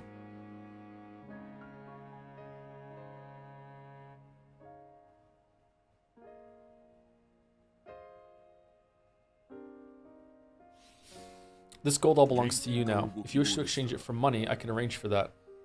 I hear it's worth 20 billion yen. From here on, any of your dreams in this world can be granted with money. Oh, it must be tough to think of what to do with this much money when it suddenly becomes your. I wonder, I've been thinking about the scene the whole entire time since it happened because I don't understand it. That scene when Genji pulled out a knife and just like pinned a butterfly on the wall. Like, it made me think for so long that there's no way that Genji was working with whatever force was there. But now I wonder if it's like he is working for Sayo, but he also doesn't really approve of what she's doing, but also he can't stand against her, so he just fights against part of it in his own way when he can. I wonder if that's what it's meant to represent. Like, I won't help you kill people, but I also won't stop you or kill you. But I will help you do some things. But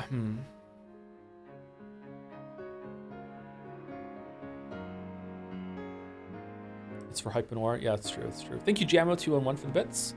Well, I do love the story. I feel like the soundtrack does such a good job keeping me engaged with it. Yeah, music is always there. Like, yeah, like music is cheating. All books should have music. Thank you, Obsidian Dev, for the resub too. What up, everyone? Hey, how's it going? We're at a big moment in the story. So if anyone here is for the first time, you probably don't want to be here for this right now. Oh, it must be tough to think of what to do with this much money when it suddenly comes your way. There's nothing I desire among the things money can buy. So for the present, I would like to leave this here.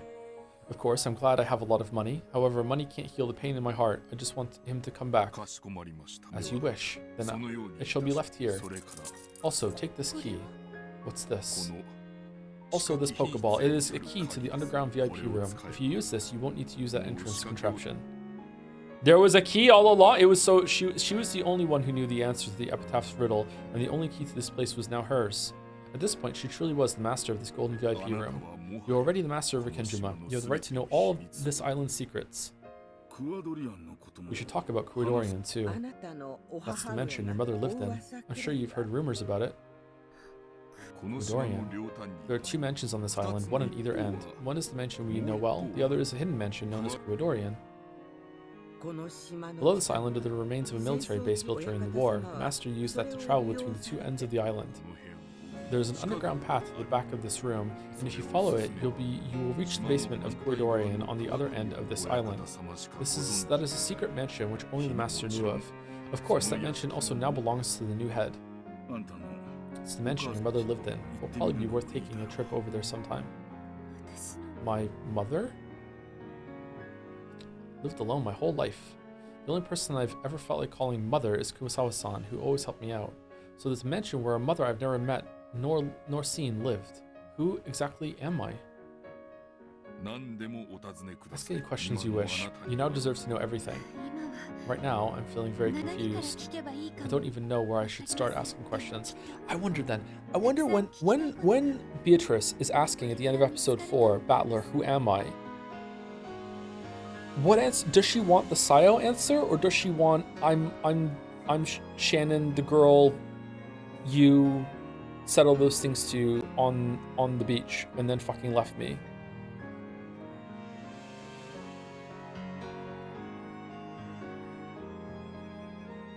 Right now I'm feeling very confused. I don't even know where I should start asking questions, but I'm sure I'll think of plenty of things to ask about.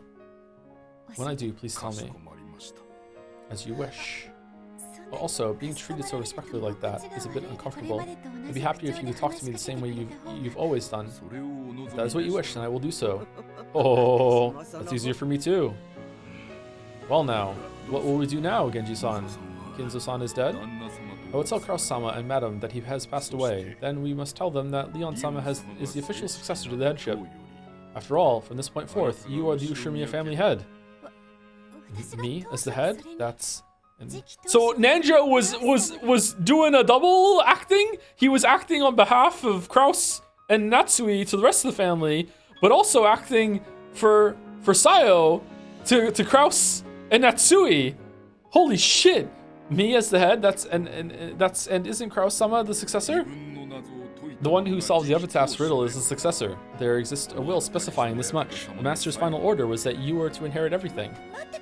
Please wait, I appreciate the sentiment, but I can't do the job of being the successor, and I can't accept such a big responsibility. I think it would be better for Kraus-sama to inherit that role. Are you certain? Today I have learned who I am. Everyone knows about their parents, but I didn't since the time of my birth, and here today I finally learned the truth. That alone is enough for me. Okay, do not say very well, Genji. It's been a very hard day. She doesn't know what the fuck she's talking about. None of this is legally binding. Tell her to give her some time to think about it. Shut the fuck up. If I suddenly became the Ushiromiya family head, how would Kraus-sama react? How angry would Madam be? I don't want to become the head if it means making them feel like that. Today I learned who I am. Who gave birth to me, how, and when? These are things I want to learn from them as time goes by. That alone is enough. I am Leon, and I am the Golden Witch Beatrice. Knowing that is enough for me. I don't plan on calling myself the head. Kraus-sama can take that job. Is that your order as Ushimiya family head? For fuck's sake, Genji, yes. No! No! No! Bad Genji, no! No! Bad Genji, no! No! As you wish, master. Then I will make it so. And please, don't tell anyone about what happened tonight. I want to stay me. There's nothing I'd want to do with the Ushimiya headship or the gold. I want to wait here on this island as I have done in the past. I want everything to be exactly the same as it was. That's my only wish. Well, lucky for you, that's also Kraus and Natsui's wish right now. As you wish, master. Everything that has happened tonight will not go beyond those present here. Kumasawa, Dr. Nanjo, that is the wish of the new head. If that's what you want, I have no objections, but, you know, I'm not a servant. I'm just a doctor that visits here sometimes, so you're gonna have to sweeten the pot, if you know what I mean. Head gestures behind him. Kinzo-san's will entrusted everything to you. If this is what you want to do, none of us will complain. You say exactly the same as it was, but do you really mean exactly the same? With no differences at all? Yes. We'll keep this a secret. This place in the gold will be sealed away. If I need money, I'll ask you about it then. That's enough for me. As you wish. The device leading to this place and the key both belong to you. And all of us swear to keep the events of this night a secret. Kraus-sama will be the successor, but in my heart, you will be the only true successor. As you have ordered, we will behave the same way we always have, but please order us whenever it suits you. You are my only master. Okay, so... He's giving her time. Okay, I'm sure she could retract these rules, this order. Okay, that's fine. All right, that's fine. Okay. So thank you very much. A vast mountain of gold in the ring of the Ushimiya family head, the dress of the portrait Beatrice, and I became the true Beatrice, the Golden Witch. Right here in my very own golden land. If I think about it, not much has actually changed. After all, I've always been the Golden Witch. I've just had a few more people acknowledge that.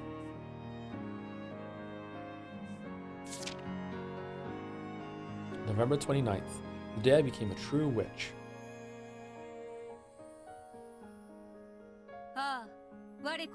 Dear Diary, we're gonna need more pages. Oh, I am one yet many. I am the Golden Witch Beatrice. The true ruler of Akenjima and the possessor of endless gold, and yet I am in no way complete. I await the return of the one person I love.